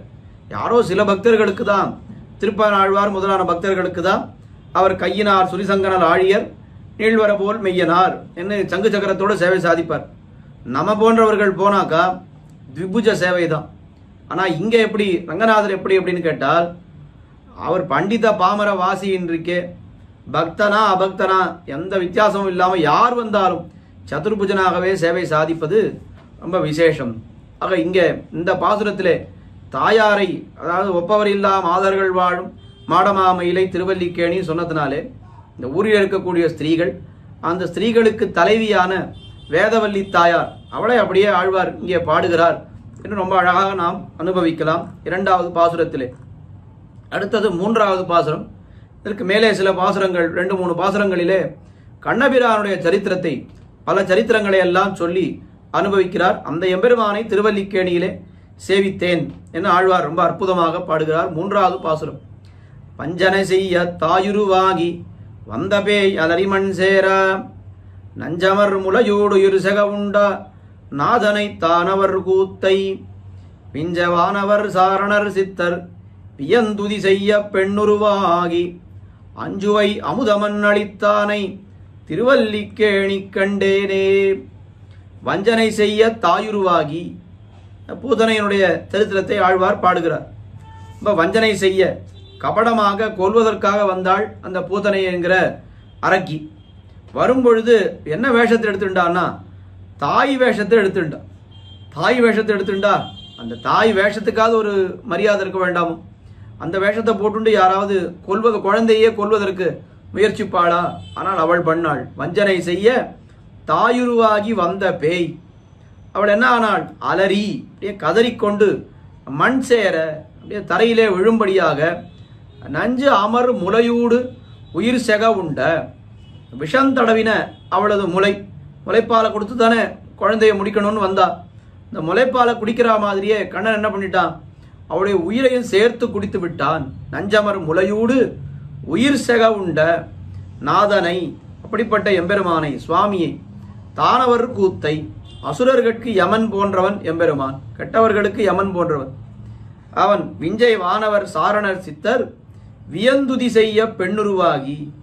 விஞ்சை வானவர் வித்யாதரர்கள், சாரணர்கள், சித்தர்கள் என்ன எல்லா தேவ வர்க்கங்கள் எல்லோரும் சேர்ந்து அப்படியே எம்பெருமானை ஆச்சரியப்பட்டு துதிக்கிறார்கள். பெண்ணுருவாகி மோகினி திருக்கோலம் எடுத்து அந்த அசுரர்களை தவிர்த்து தேவர்களுக்கு அந்த அமிர்தத்தை கொடுத்தானே கூர்மாவதார காலத்திலே, அந்த சரித்திரத்தை ஆழ்வார் பாடுகிறார். பெண்ணுருவாகி அஞ்சுவை அமுதம் அன்றளித்தானை, ரொம்ப சுவையுள்ள அமிர்தத்தை அந்த தேவர்களுக்கு அளித்த எம்பெருமானை திருவல்லிக்கேணி கண்டேனே. என்ன அந்த எம்பெருமானை திருவல்லிக்கேணியிலே சேவித்தேன். என்ன இந்த இடத்திலே நாம் அந்த கூர்மாவதார சரித்திரம் எல்லாவற்றையும் நாம் நினைத்து பார்க்க வேண்டும். 3வது பாசுரம். அடுத்தது 4வது பாசுரம். மறுபடியும் கண்ணனுடைய பல சரித்திரங்களை எல்லாம் அனுபவிக்கிறார். இந்திரனுக்கென் நாயர்கள் எடுத்த எழில் விழவில் பழநடை செய், மந்திர விதியில் பூசனை பெறாது மழை பொழிந்திடத் தளர்ந்து, ஆயரெந்தம் மோடின வானிர தளராமல் எம்பெருமான் அருளென்ன, அந்தமில் வரையால் மழை தடுத்தானை திருவல்லிக்கேணி கண்டேனே. இந்திரனுக்கென் நாயர்கள் எடுத்த எழில் விழவு, எத்தனையோ காலமா பழநடை செய் எழில் விழவு, எத்தனையோ காலமா இந்திரனுக்கு கொண்டு போய் நிறைய பிரசாதங்களை எல்லாம் சமர்ப்பித்திருந்தார்கள் இந்த ஆய்ப்பாடியில் இருக்கக்கூடியவர்கள். அவர்களுக்கு என்ன நம்பிக்கை? இந்திரன் தான் மழையை கொடுக்குறான், அதனால மழைக்கு அவன் தான் தேவதை, மழை வர்றதுனால தான் புல்லும் தண்ணீரும் நமக்கு கிடைக்கிறது, நமக்கும் நம்முடைய மாடுகளுக்கும். மாடுகள் நன்னா புல்லும் தண்ணீரும் சாப்பிட்டு வளர்வதனால தான் நமக்கு பால் கிடைக்கிறது, அதனால்தான் அந்த பால் தான் நமக்கு ஜீவனத்துக்கு வழியாக இருக்கிறது என்று எல்லாத்துக்கும் மூல காரணம் இந்திரன். அதனால் வருஷா வருஷம் அவனுக்கு ஒரு விழவு எடுக்கிறார்கள். இந்திரனுக்கு என் நாயர்கள் எடுத்த எழில் விழவில் பழநடை எழில் விழவு, ரொம்ப அனாதி காலமாக செய்து வரக்கூடிய ஒரு வழக்கம். அதை என்ன பண்ணிட்டான் கண்ணன்? இந்திரனுக்கெல்லாம் எதுக்கு கொடுக்கிறீர்கள்? புல்லும் தண்ணீரும் நமக்கு கோவர்தன மலையிலிருந்து தான் கிடைக்கிறது, கோவர்தன மலைக்கு எல்லாவற்றையும் படைத்து விடுங்கள் அப்படின்னு சொன்னா. இவாளுக்கும் கண்ணன் சொல்ற பேச்சை மீறதுக்கு எதுவும் தெரியாது. சரின்னு கோவர்தன மலைக்கு எல்லாத்தையும் படைத்தார்கள். எல்லாரும் கண்ணை மூடுங்கோன்னு சொன்னான். உடனே என்ன பண்ணான்? அவன் தான் கோவர்தனன், அகம் கோவர்தனோஸ்மி அப்படின்னு சொன்னான். கண்ணை மூடி கண்ணை எல்லாரும் திறப்பதற்குள்ளே மொத்த பிரசாதத்தையும் சாப்பிட்டு விட்டான் கண்ணன். இவாளுக்கெல்லாம் ரொம்ப ஆச்சரியம். ஐயோ, இத்தனை வருஷமா நாம வண்டியா பிரசாதம் பண்ணி சமர்ப்பிக்கிறோம், ஆனா ஒரு நாளும் இந்திரன் வந்து சாப்பிட்டதே இல்லை. இன்னைக்கு கோவர்தனத்துக்கு படைத்தோம், கோவர்தனம் எல்லாத்தையும் சாப்பிட்டு விட்டதே அப்படின்னு சந்தோஷப்பட்டார்கள். உடனே இந்திரனுக்கு கோபம் வந்தது. ஐயோ, எனக்கு படைக்க வேண்டிய பிரசாதத்தை கோவர்தனத்துக்கு கொடுத்து விட்டானே அப்படின்னு அவர் என்ன பண்ணான்? 7 நாள் கல்மாரி பொழிந்தான் இந்திரன். ஐயோ, ஆபத்து வந்து விட்டதேன்னு எல்லாரும் கண்ணனிடத்திலேயே அப்படியே சரணாகதி பண்ண, கண்ணன் என்ன பண்ணான்? அந்த கோவர்தன மலையாலேயே அந்த மழையிலிருந்து இவர்களை தடுத்து காப்பாற்றினான், மழையை தடுத்து இவர்களை காப்பாற்றினான். அந்த வைபவம் நம்ம எல்லோருக்கும் தெரியும். அப்ப கல்லெடுத்து கல்மாரி காத்தா என்னும் அதை அப்படியே இங்க விவரிக்கிறார் ஆழ்வார். மந்திர விதியில் பூசனை பெறாது, ஏற்கனவே நடந்து கொண்டிருந்த வழியிலே அவனுக்கு பூஜை ஆராதனை கிடைக்கவில்லை என்கிற கோபத்தினாலே மழை பொழிந்திட இந்திரன் கல்மழையை பொழிந்தான். ஆயர் தளர்ந்து என்ன பண்ணா? ஆயர் தளர்ந்து எல்லோரும் ஆயர்கள் எல்லாம் துன்பப்பட்டார்கள், துக்கப்பட்டார்கள். எம்பெருமான் எந்தமோடின ஆனிரை தளராமல் அருள் என்ன. கண்ணபிரானே, நீதான் எங்களுக்கு தலைவன், எங்களையும் எங்களுடைய பசு கூட்டங்களையும் நீதான் காப்பாற்ற வேண்டும் என்று அவனிடத்திலே வேண்டினார்கள். உடனே என்ன பண்ணான் கண்ணபிரான்? அந்தமில் வரையால் மழை தடுத்தானை, முடிவில்லாத அந்த கோவர்தன மலையை கொண்டு அதை கொடையாக பிடித்து மழையை தடுத்தானே கண்ணபிரான், அந்த எம்பெருமானை திருவல்லிக்கேணி கண்டேனே. அந்த மழையை தடுத்த எம்பெருமானை திருவல்லிக்கேணி கண்டேனே என்ன ஆழ்வார் தெரிவிக்கிறார். அந்த மழை தடுத்த திருக்கோலத்திலே இந்த எம்பெருமானை செவிக்க வேண்டும் என்னால் ராப்பத்து உற்சவத்திலே 9ஆம் நாள் அன்று கோவர்தனகிரி திருக்கோலம் ஏன்னா அந்த மழை தடுத்த திருக்கோலத்திலேயே எம்பெருமானை செவிக்கலாம். ஆழ்வார் பாசுரத்துக்கு ஏத்த அந்த திருக்கோலமா இல்ல திருக்கோலத்துக்கு ஏத்தா போல ஆழ்வார் பாசுரமான்னு நமக்கு தெரியாத அளவுக்கு, நாம் ஆச்சரியப்படும் அளவுக்கு அந்த திருக்கோலம் அவ்வளவு விசேஷமாக இங்கே இந்த திருக்கோயிலில் நடைபெறுகிறது. 4வது பாசுரம். அடுத்தது 5வது பாசுரம். மறுபடியும் கண்ணனுடைய சரித்திரத்தை இங்கே சொல்லி ரொம்ப அழகான ஒரு சரித்திரத்தை சொல்லி பாடுகிறார். இந்துடைப்பதுமத் தளர்மகள் தனக்கும் இன்பன் நற்புவி தனக்கிறைவன் தம் துணையாயர் பாவை நப்பின்ன தனக்கிரை மத்தையோர்க்கெல்லாம் வன்துணை பஞ்ச பாண்டவர்க்காகி வாயுரை தூது சென்னியங்குமென் துணை எந்த தந்தை தம்மானை திருவல்லிக்கேணி கண்டேனே. இந்துணை பதுமத் தளர்மகள் தனக்கும் இன்பன். எம்பெருமானுடைய அந்த 3 திவ்ய மகிழ்ச்சிகள் மூவரையும் சேர்த்து ஆழ்வார் இங்கே பாடுகிறார். இந்துணை பதுமத் தளர்மகள் தனக்கும் இன்பன். தாமரை பூவிலே பிறந்த பெரிய பிராட்டியார், அவளுக்கு நாதன். அதற்கு மேலே நற்புவி தனக்கிறைவன், பூமி பிராட்டிக்கு மணாடன், பூமி பிராட்டிக்கு நாதன். தம் துணை ஆயர்பாவை நப்பின்னை தனக்கிரை, தன்னையே துணையாக உடைய நப்பின்னை, நீலாதேவின்னு சொல்லணும் இங்க. ஆனால் ஆழ்வார்கள் பெரும்பாலும் நீலாதேவின்னு சொல்ல வேண்டிய இடத்துல நப்பின்னைன்னு சொல்லுவா. அப்படிதான் கூந்தல் மலர் மங்கைக்கும் மண் மடந்தைக்கும் குல ஆயர் கொழுந்துக்கும் கேழ்வன் தன்னை. ஏன்னா நப்பின்னை என்பவள் நீலாதேவியினுடைய அவதாரமாகையாலே நீலாதேவின்னு சொல்ல வேண்டிய இடத்துல நப்பின்னைன்னு சொல்லிட்டு போயிடுவான். இப்போ இங்கேயும் ஸ்ரீதேவி பூதேவி நீலாதேவின்னு சொல்ல வேண்டிய இடத்துல எந்துணை பதும தளர்மகள் தனக்கு மின்பன் நற்புவி தனக்கிறைவன் தந்துணை ஆயர்பாவை நப்பின்னை தனக்கிரை மத்தையோர்க்கெல்லாம் வன்துணை. இந்த மத்தையோர்க்கெல்லாம் வன்துணை, எல்லோருக்கும் உலகத்திலே உள்ள எத்தனை பேருக்கும் வன்துணை, ரொம்ப வலிமையான துணை எம்பெருமான். எப்படி ஒரு காலம் விட்டு நீங்காத துணையாக இருக்கக்கூடியவன் எம்பெருமான். அவன் என்ன பண்ணினான்? பஞ்ச பாண்டவர்க்காகி, இந்த பாண்டவர்களுக்காக வாயுரை தூது சென்னு இயங்கும், தூதனாக எழுந்தருளி பல வாய் வார்த்தைகளை சொல்லி தூதனா போய் என்ன பண்ணான்? யுத்தத்தை நிறுத்தினான். மற்றவாள் அனுப்பியிருந்தா யுத்தத்தை ஒரு வேளை நிறுத்திட்டு வந்துட்டு இருப்பா. கண்ணன் போனதே எதுக்குன்னா யுத்தத்தை நடத்துவதற்காகத்தான் அவன் போனான். அவன் எதுக்காக யுத்தத்தை நடத்துவதற்காக போனான் அப்படின்னா, யுத்தம் நடந்தாத்தானே கௌரவர்களை அழிக்க முடியும். கௌரவர்களை அழிச்சாத்தானே திரௌபதியினுடைய கூந்தலை, துரியோதனை அழிச்சாத்தானே திரௌபதியினுடைய கூந்தல் முடிக்க முடியும். சமாதானம்னு போயிட்டு வந்துட்டா திரௌபதியினுடைய கூந்தலை எப்படி முடிக்கிறது? அதனால வேற யாராவது போனா சமாதானம் பண்ணிட்டு வந்துடுவான்றதுக்காக கண்ணன் என்ன பண்ணான்? வேற யாரையும் அனுப்பாமல் தானே போய் யுத்தத்தை விலைக்கு வாங்கிட்டு வந்தான்.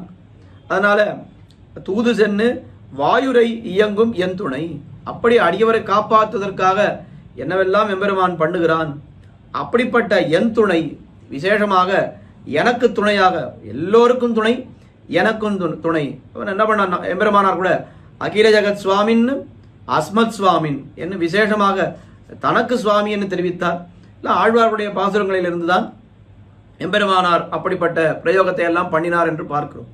அப்படி என் துணை எந்தை தந்தை தம்மானை, என்னுடைய குலநாதன், தந்தைக்கு தந்தை, தந்தைக்கு தந்தை, அவருக்கு தந்தை, அவருக்கு தந்தைன்னு அத்தனை பேரும் வழிபடக்கூடிய எம்பெருமான், அந்த எம்பெருமானை திருவல்லிக்கேணி கண்டேனே, திருவல்லிக்கேணியிலே எம்பெருமானை நான் சேவித்தேன் என்று இந்த 5வது பாசுரத்திலே ஆழ்வார் தெரிவிக்கிறார்.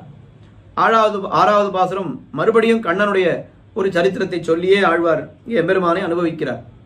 அந்தகன் சிறுவன் அரசர்தம் அரசர்கிளையவன் அணிழையைச் சென்று எந்தமக் குறிமசை எனத் தறியாது எம்பெருமான் அருளென்ன சந்த மல்குழலாள் அலக்கண்ணூத்துவர்தம் பெண்டிருமெய்து நூலிழப்ப இந்திரன் சிறுவன் தேர் முன்னின் ஆனை திருவல்லிக்கேணி கண்டேனே.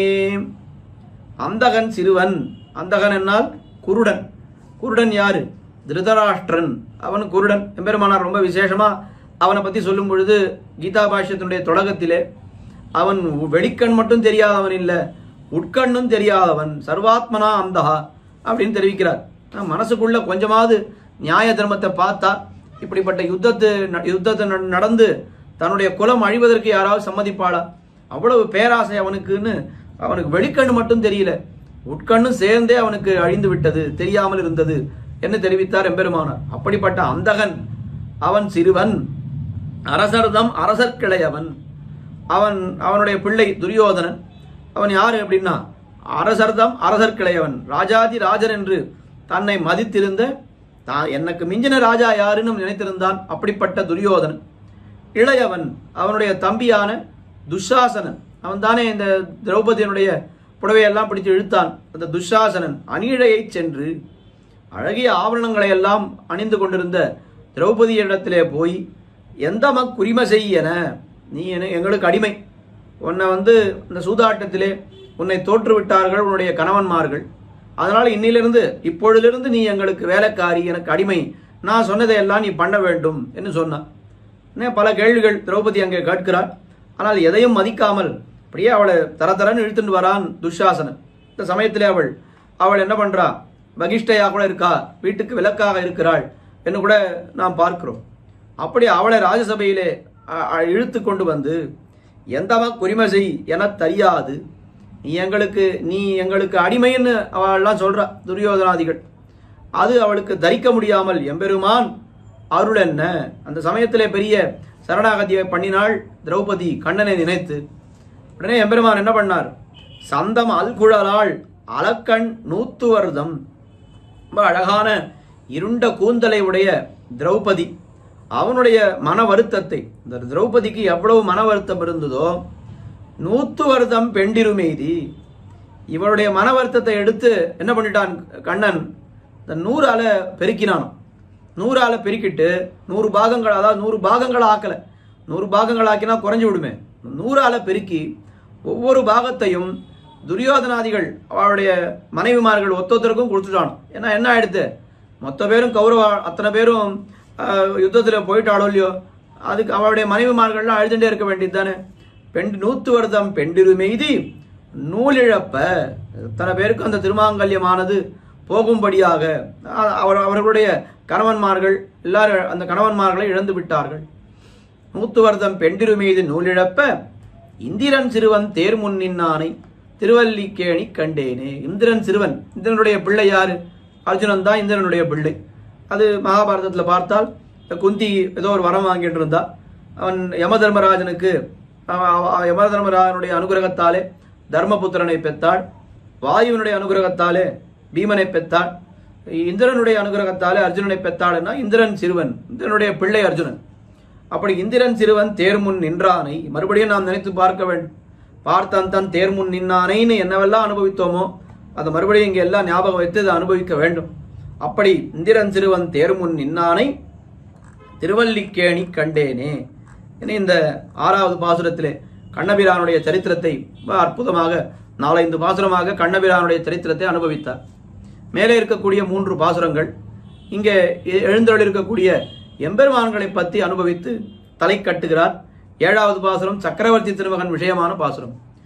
பரதனும் தம்பி சத்துருக்கரனும் இலக்குமனோடு மைதிலியும் இரவு நன் பகலும் துதி செய்ய நின்ன இராவணாந்தகன எம்மானை குரவமே கமழும் குளிர்பொழிலோடு குயிலொடு மயில்கள் நின்னால இரவியின் கதிர்கள் நுழைதல் செய்தறியா திருவல்லிக்கேணி கண்டேனே. பரதனும் தம்பி சத்துருக்கனனும் இலக்குமனும் என்னும் தம்பிமார்கள் 3, மைதிலியும் சீதாபிராட்டியும் இரவு நன் பகலும் துதி செய்ய நின்ன, இடைவிடாது ஸ்தோத்திரம் பண்ணும்படியாக எழுந்தருள் இருக்கக்கூடிய எம்பெருமான் யாரு அப்படின்னால் ராவணாந்தகனை, ராவனை முடித்தவனான ராவண சம்ஹாரியான எம்பெருமானை நான் சேவித்தேன். எங்கே சேவித்தேன்? குரவமே கமழும் குளிர்பொழிலூடு, குரவ மலர்களே பரிமளிக்கின்ற குளிர்ந்த சோலைகள் திருவல்லிக்கேணியில இருந்ததுன்னு ஆழ்வார் சொல்றார். இன்னைக்கு எந்த சோலையும் இங்கே இல்லை. ஒருவேளை ஆழ்வாருடைய மங்களாசாசனம் மறுபடியும் அது மெய்யாவதற்கு ஒரு நாள் மெய்யாகும் என்று நாம் நம்பிக்கையோடு காத்திருக்க வேண்டியதுதான். குரவமே கமழும் குளிர்பொழிலூடு குயிலோடு மயில்கள் நின்னால, சோலையே இல்லைன்னா குயிலும் மயிலும் இருக்கா சுவாமி திருவல்லிக்கேணியிலன்னா? நிச்சயமா இன்னைக்கு இல்லை, ஆனால் நாளைக்கு ஏற்படும்னு நாம் நம்ப வேண்டியதுதான். குயிலோடு மயில்கள் நின்னால. மற்ற திவ்யதேசங்கள்லாம் இந்த மாதிரி இயற்கை காட்சிகள்லாம் ஆழ்வார்கள் பாடுகிறார்கள். அங்கெல்லாம் போனால் இயற்கை காட்சிகள் அவ்வளோ ஆழ்வார் பாடின அளவுக்கு இல்லைன்னாலும் 1-2 பார்க்கும்படியாக இருக்கிறது. ஆனால் இது பட்டணமாக போய்விட்டதுனாலே என்ன ஆயிடுத்து, இங்கே ஆழ்வார் மேலே என்ன சொல்ற, இரவியின் கதிர்கள் நுழைதல் செய்தறியா. அத்தனை மரங்கள் எல்லாம் அப்படியே மூடி இருந்தது, மூடிண்டே இருந்தா இரவியினுடைய சூரியனுடைய கிரணங்கள் தரையில விழவே இல்லை இங்க அப்படின்னு ஆழ்வார் சொல்றார். இப்பவும் சூரியனுடைய கிரணங்கள் தரையில விழாமத்தான் இருக்கு. ஏன்னா வீடுகள்லாம் 4 மாடி 5 மாடி கட்டிடுறா. அப்ப எங்க பார்த்தாலும் நிழல் வந்துடுது, சூரியனுடைய கிரணங்கள் நேர விழமாட்டேங்கிறது. ஆனா வெப்பம் மட்டும் நமக்கு எப்படியோ வந்து விடுகிறது. அது காலத்தினுடைய ஒரு கோலம். மறுபடியும் ஆழ்வார் பாடினா போல வரும் என்று நம்ப வேண்டியதுதான் நம்முடைய காரியம்.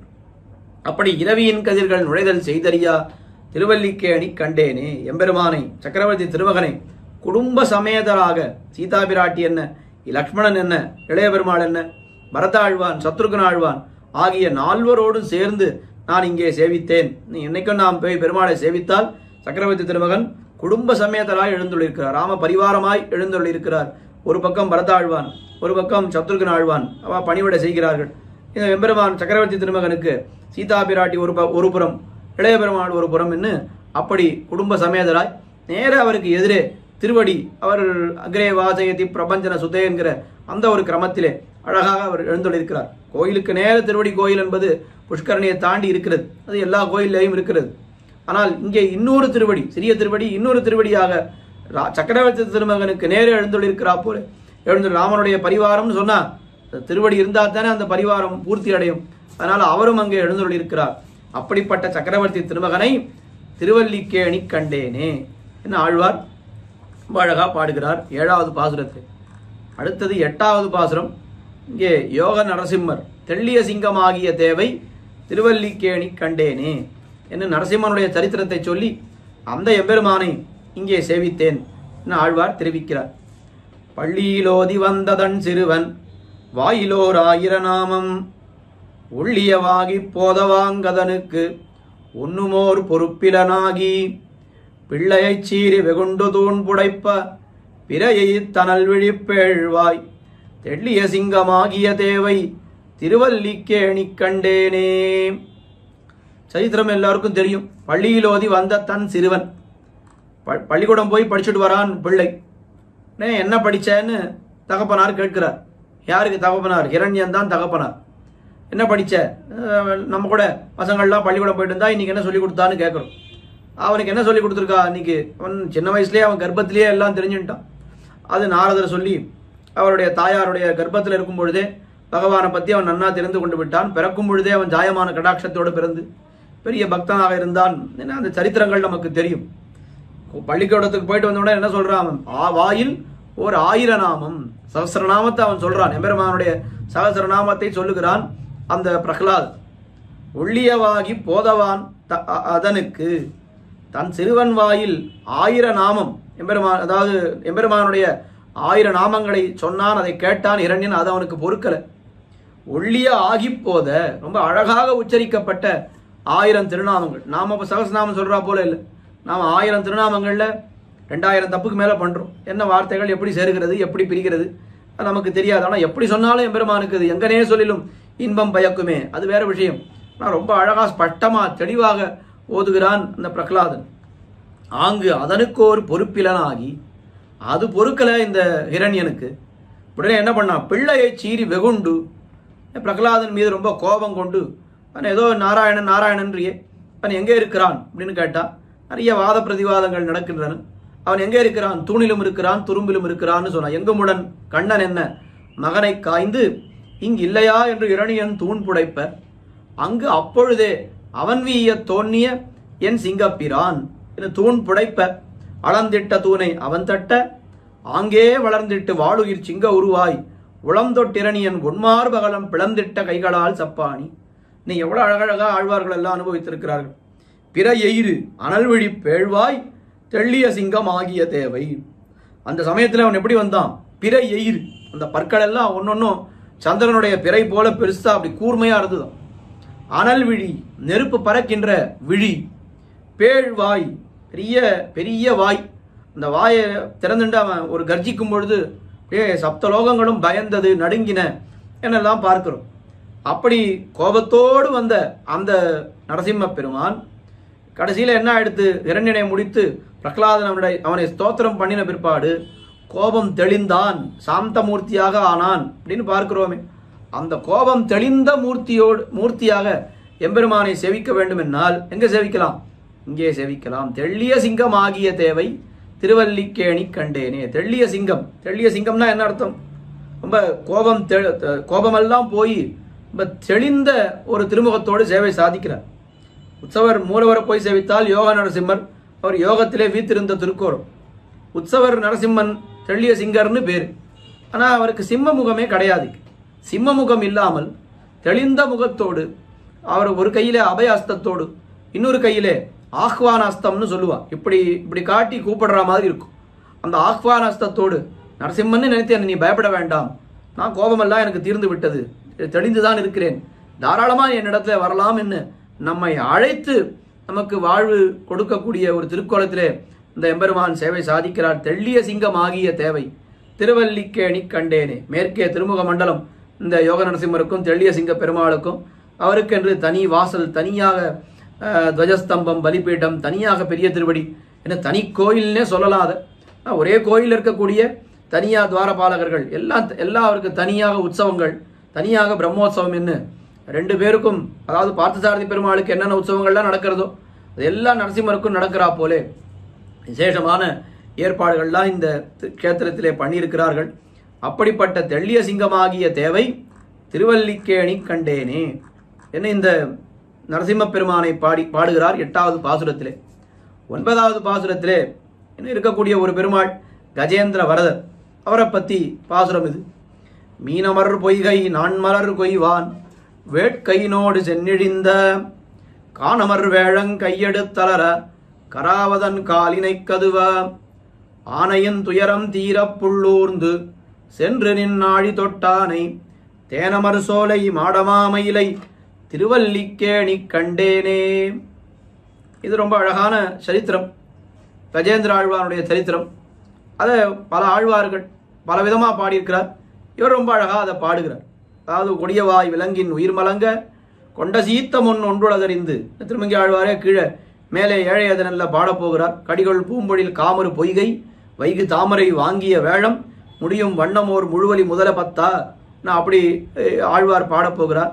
திருமங்கி ஆழ்வாரே சிறிய திருமடல்ல அது நாராயணா ஆவோ மணிவண்ணா நாகனையாய் வாராய் என் ஆரிடர நீக்காய் என்ன இது அது ரொம்ப அழகாக பாடுகிறார். இன்னும் பல ஆழ்வார்கள் திருமாலையிலே அவர் என்ன உம்பரார் அரியராக ஒளியுடார் ஆணைக்காகி செம்புலால் உண்டு வாழும் முதலமேல் சீறி வந்தார் பெண்ணிலாம் சடையினானும் பிறவனும் உன்னை காண்பான் எண்ணிலா ஊழி ஊழி தவம் செய்தார் வெள்கி நிற்ப விண்ணுடார் வியப்ப வந்து ஆனைக்கண் அருளை இந்த கண்ணரா. ஆழ்வார்கள் எப்படியெல்லாம் அனுபவித்திருக்கிறார்கள். அதில் ரொம்ப அழகான அனுபவம் இது. மீன் அமர் பொய்கை, மீன்கள் அமர்ந்திருக்கக்கூடிய தடாகம், அதிலே நாள் மலர் கொய்வான், புதிய புஷ்பங்களை பறித்து எம்பெருமானுக்கு சமர்ப்பிக்க வேண்டும் என்கிற ஆசையோடு வந்த அந்த யானை. மானமர் நான் மலர் கொய்வான் வேட்கையினோடு சென்னிழிந்த, பறிக்க வேண்டும் என்கிற ஆசையோடு அந்த குளத்திலே இறங்கின யானை கஜேந்திரன். அங்கே காணமர் வேழம், கான் அமர் வேழம், காட்டிலே இருக்கக்கூடிய கஜேந்திரன். அங்கே என்ன இருந்தது?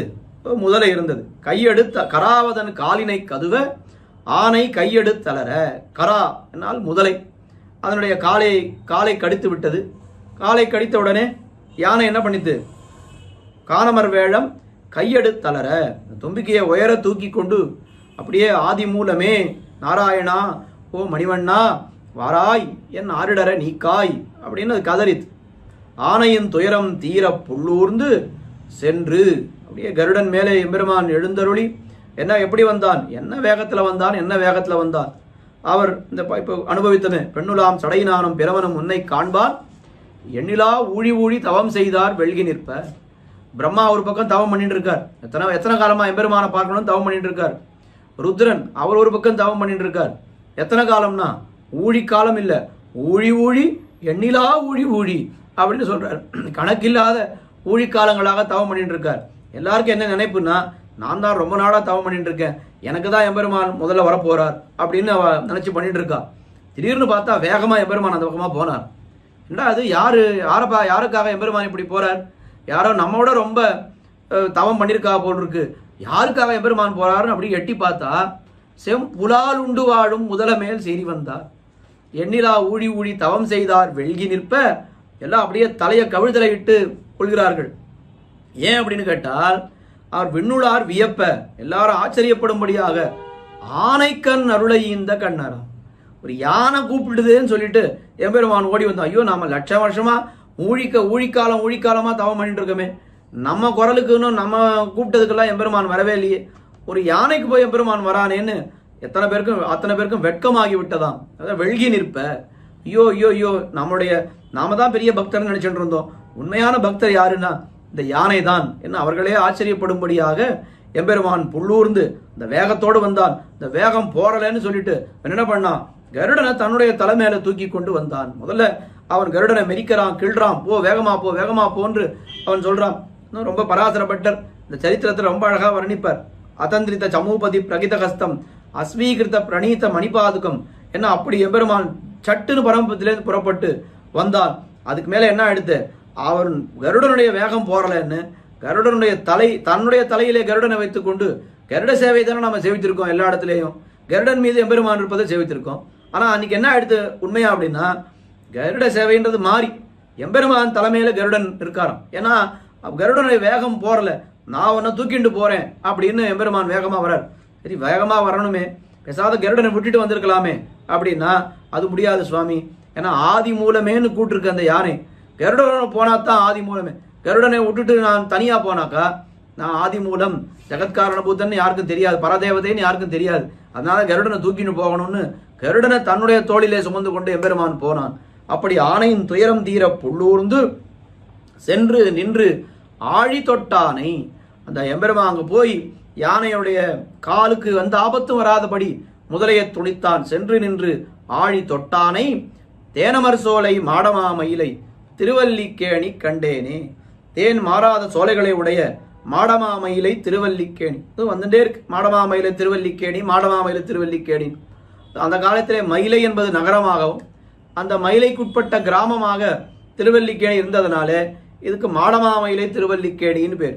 மயிலைன்றது ஆனால் இன்னைக்கு பார்க்கும் பொழுது மயிலை இந்த மயிலாப்பூர் தனி இடமாகவும் திருவல்லிக்கேணி தனி இடமாக இருக்கிறது. ஆனால் ஆழ்வார்கள் காலத்திலே மாவையிலை மாவல்லிக்கேணியான் என்றுதான் திருமழிசை ஆழ்வாரும் பாடியிருக்கிறார்.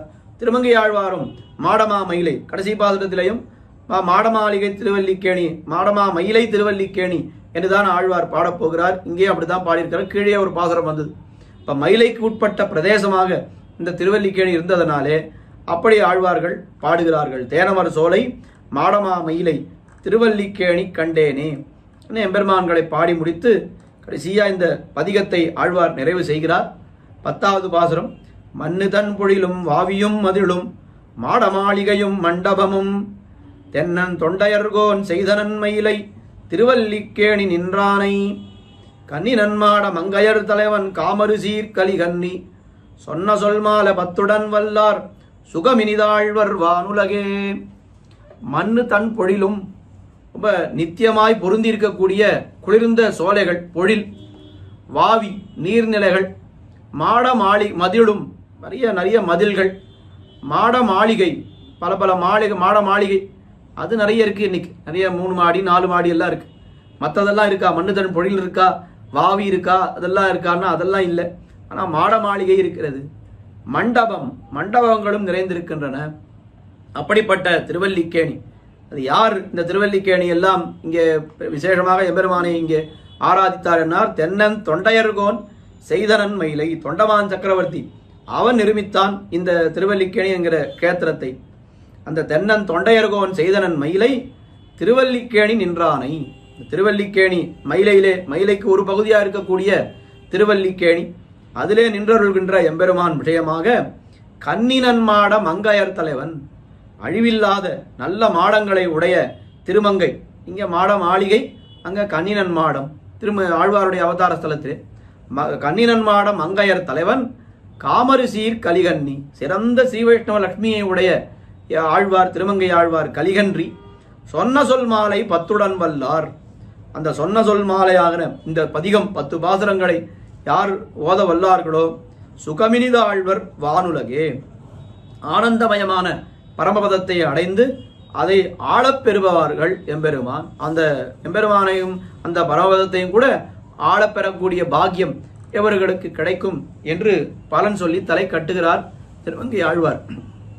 இந்த ஒரு பாசுரத்திலே, இந்த 10வது பாசுரத்திலே திருவல்லிக்கேணியை பற்றி சொல்லும் பொழுது 5 விசேஷணங்கள் ஆழ்வார் தெரிவிக்கிறார். மண்ணு தன் பொழிலும் வாவியும் மதிலும் மாட மாளிகையும் மண்டபமும் தென்னன் தொண்டையர்கோன் செய்தனன் மயிலை 5 விசேஷணங்கள் சொல்லியிருக்கிறார். இப்ப 5 விசேஷணங்கள் ஏன் சொன்னார் ஆழ்வார் அப்படின்னு யோசித்து பார்க்க வேண்டும். இதுக்கு ரொம்ப அழகான ஒரு நிர்வாகம் அடியனுடைய தகப்பனார் ரொம்ப அழகா சாதிப்பார். அது எம்பெருமானுடைய நிலைகள் 5. முதல்ல நம்ம உபன்யாசத்தை இன்னைக்கு தொடங்கும் பொழுதே அதை சொல்லித்தான் ஆரம்பித்தோம். பரம், வியூகம், விபவம், அந்தர்யாமி, அர்ச்சை என்ன 5 நிலைகள். இந்த 5 நிலைகளில் இருக்கக்கூடிய எம்பெருமான்களையும் இங்கே திருவல்லிக்கேணியே நாம் சேவிக்கலாம் என்பதுதான் ரொம்ப விசேஷம். பரம் என்னால் பரமபதத்தில் எம்பெருமான் இருக்கிறான், சர்வேஸ்வரனாக சர்வஸ்மாத் பரனாக இருக்கிறான் என்னால் அவனை இங்கே சேவிக்கலாம் கஜேந்திர வரதனாக. ஏன்னா கீழே நம்ம என்ன அனுபவித்தோம், யார் கருடன் மேல் இருக்கிறாரோ அவன்தான் பரம்பொருள். அப்போ அந்த எம்பெருமானை இங்கே பரம் என்கிற நிலையை நாம் அங்கே போய் சேவிக்க முடியாது அப்படின்னு தான் ஆரம்பித்தோம். பரமபதத்தில் எம்பெருமானை சேவிக்க முடியாதுன்னா இங்கே போய் கஜேந்திர வரதனை சேவிக்கலாம். அதுக்கு மேலே வியூகம். வியூகம் என்னால் திருப்பார்கடல். இந்த திருப்பார்கடலிலிருந்து தான் தாயார் ஊடல் கொண்டு இங்கே வந்தால் அவருக்காக திருப்பார்கடல் எம்பெருமான் ரங்கநாதராக வந்து இங்கே சயனித்தான் என்று பார்த்தோம். அப்போ வியூகத்திலே எம்பெருமானை சேவிக்க வேண்டும். என்னைக்கு நம்மால் சேவிக்க முடியாதுன்னா அப்போ இங்கே ரங்கநாதரை சேவித்தால் வியூகத்திலே எம்பெருமானை சேவித்த ஒரு பலன் நமக்கு கிடைத்துவிடும். அதற்கு மேலே விபவம். விபவம் என்னால் ராமனாகவும் கண்ணனாகவும் எம்பெருமான் அவதரிக்கிறார். ராமனாகவே எம்பெருமானை இங்கே சேவிக்கிறோம். பரதனும் தம்பி சத்துருக்கனும் இலக்குமனோடு மைதிலியும் இரவு நன் பகலும் செய்ய நின்ன ராவணாம் தகன். ஆனால் அவனை இங்கே வியூகத்தில் எம்பெருமானை சேவிக்க முடியாதவர்கள் இங்கே வந்து சக்கரவர்த்தி திருமகனை சேவிக்கலாம். அதற்கு மேலே அந்தர்யாமி என்று ஒரு நிலை. அந்தர்யாமின்னா நம்முடைய கண்ணுக்கு புலப்பட மாட்டார் பெருமாள், ஆனால் அங்கே இருக்கிறார். நல்ல ஞானம் இருந்தால் தான் கண்ணுக்கு புலப்படுவார்.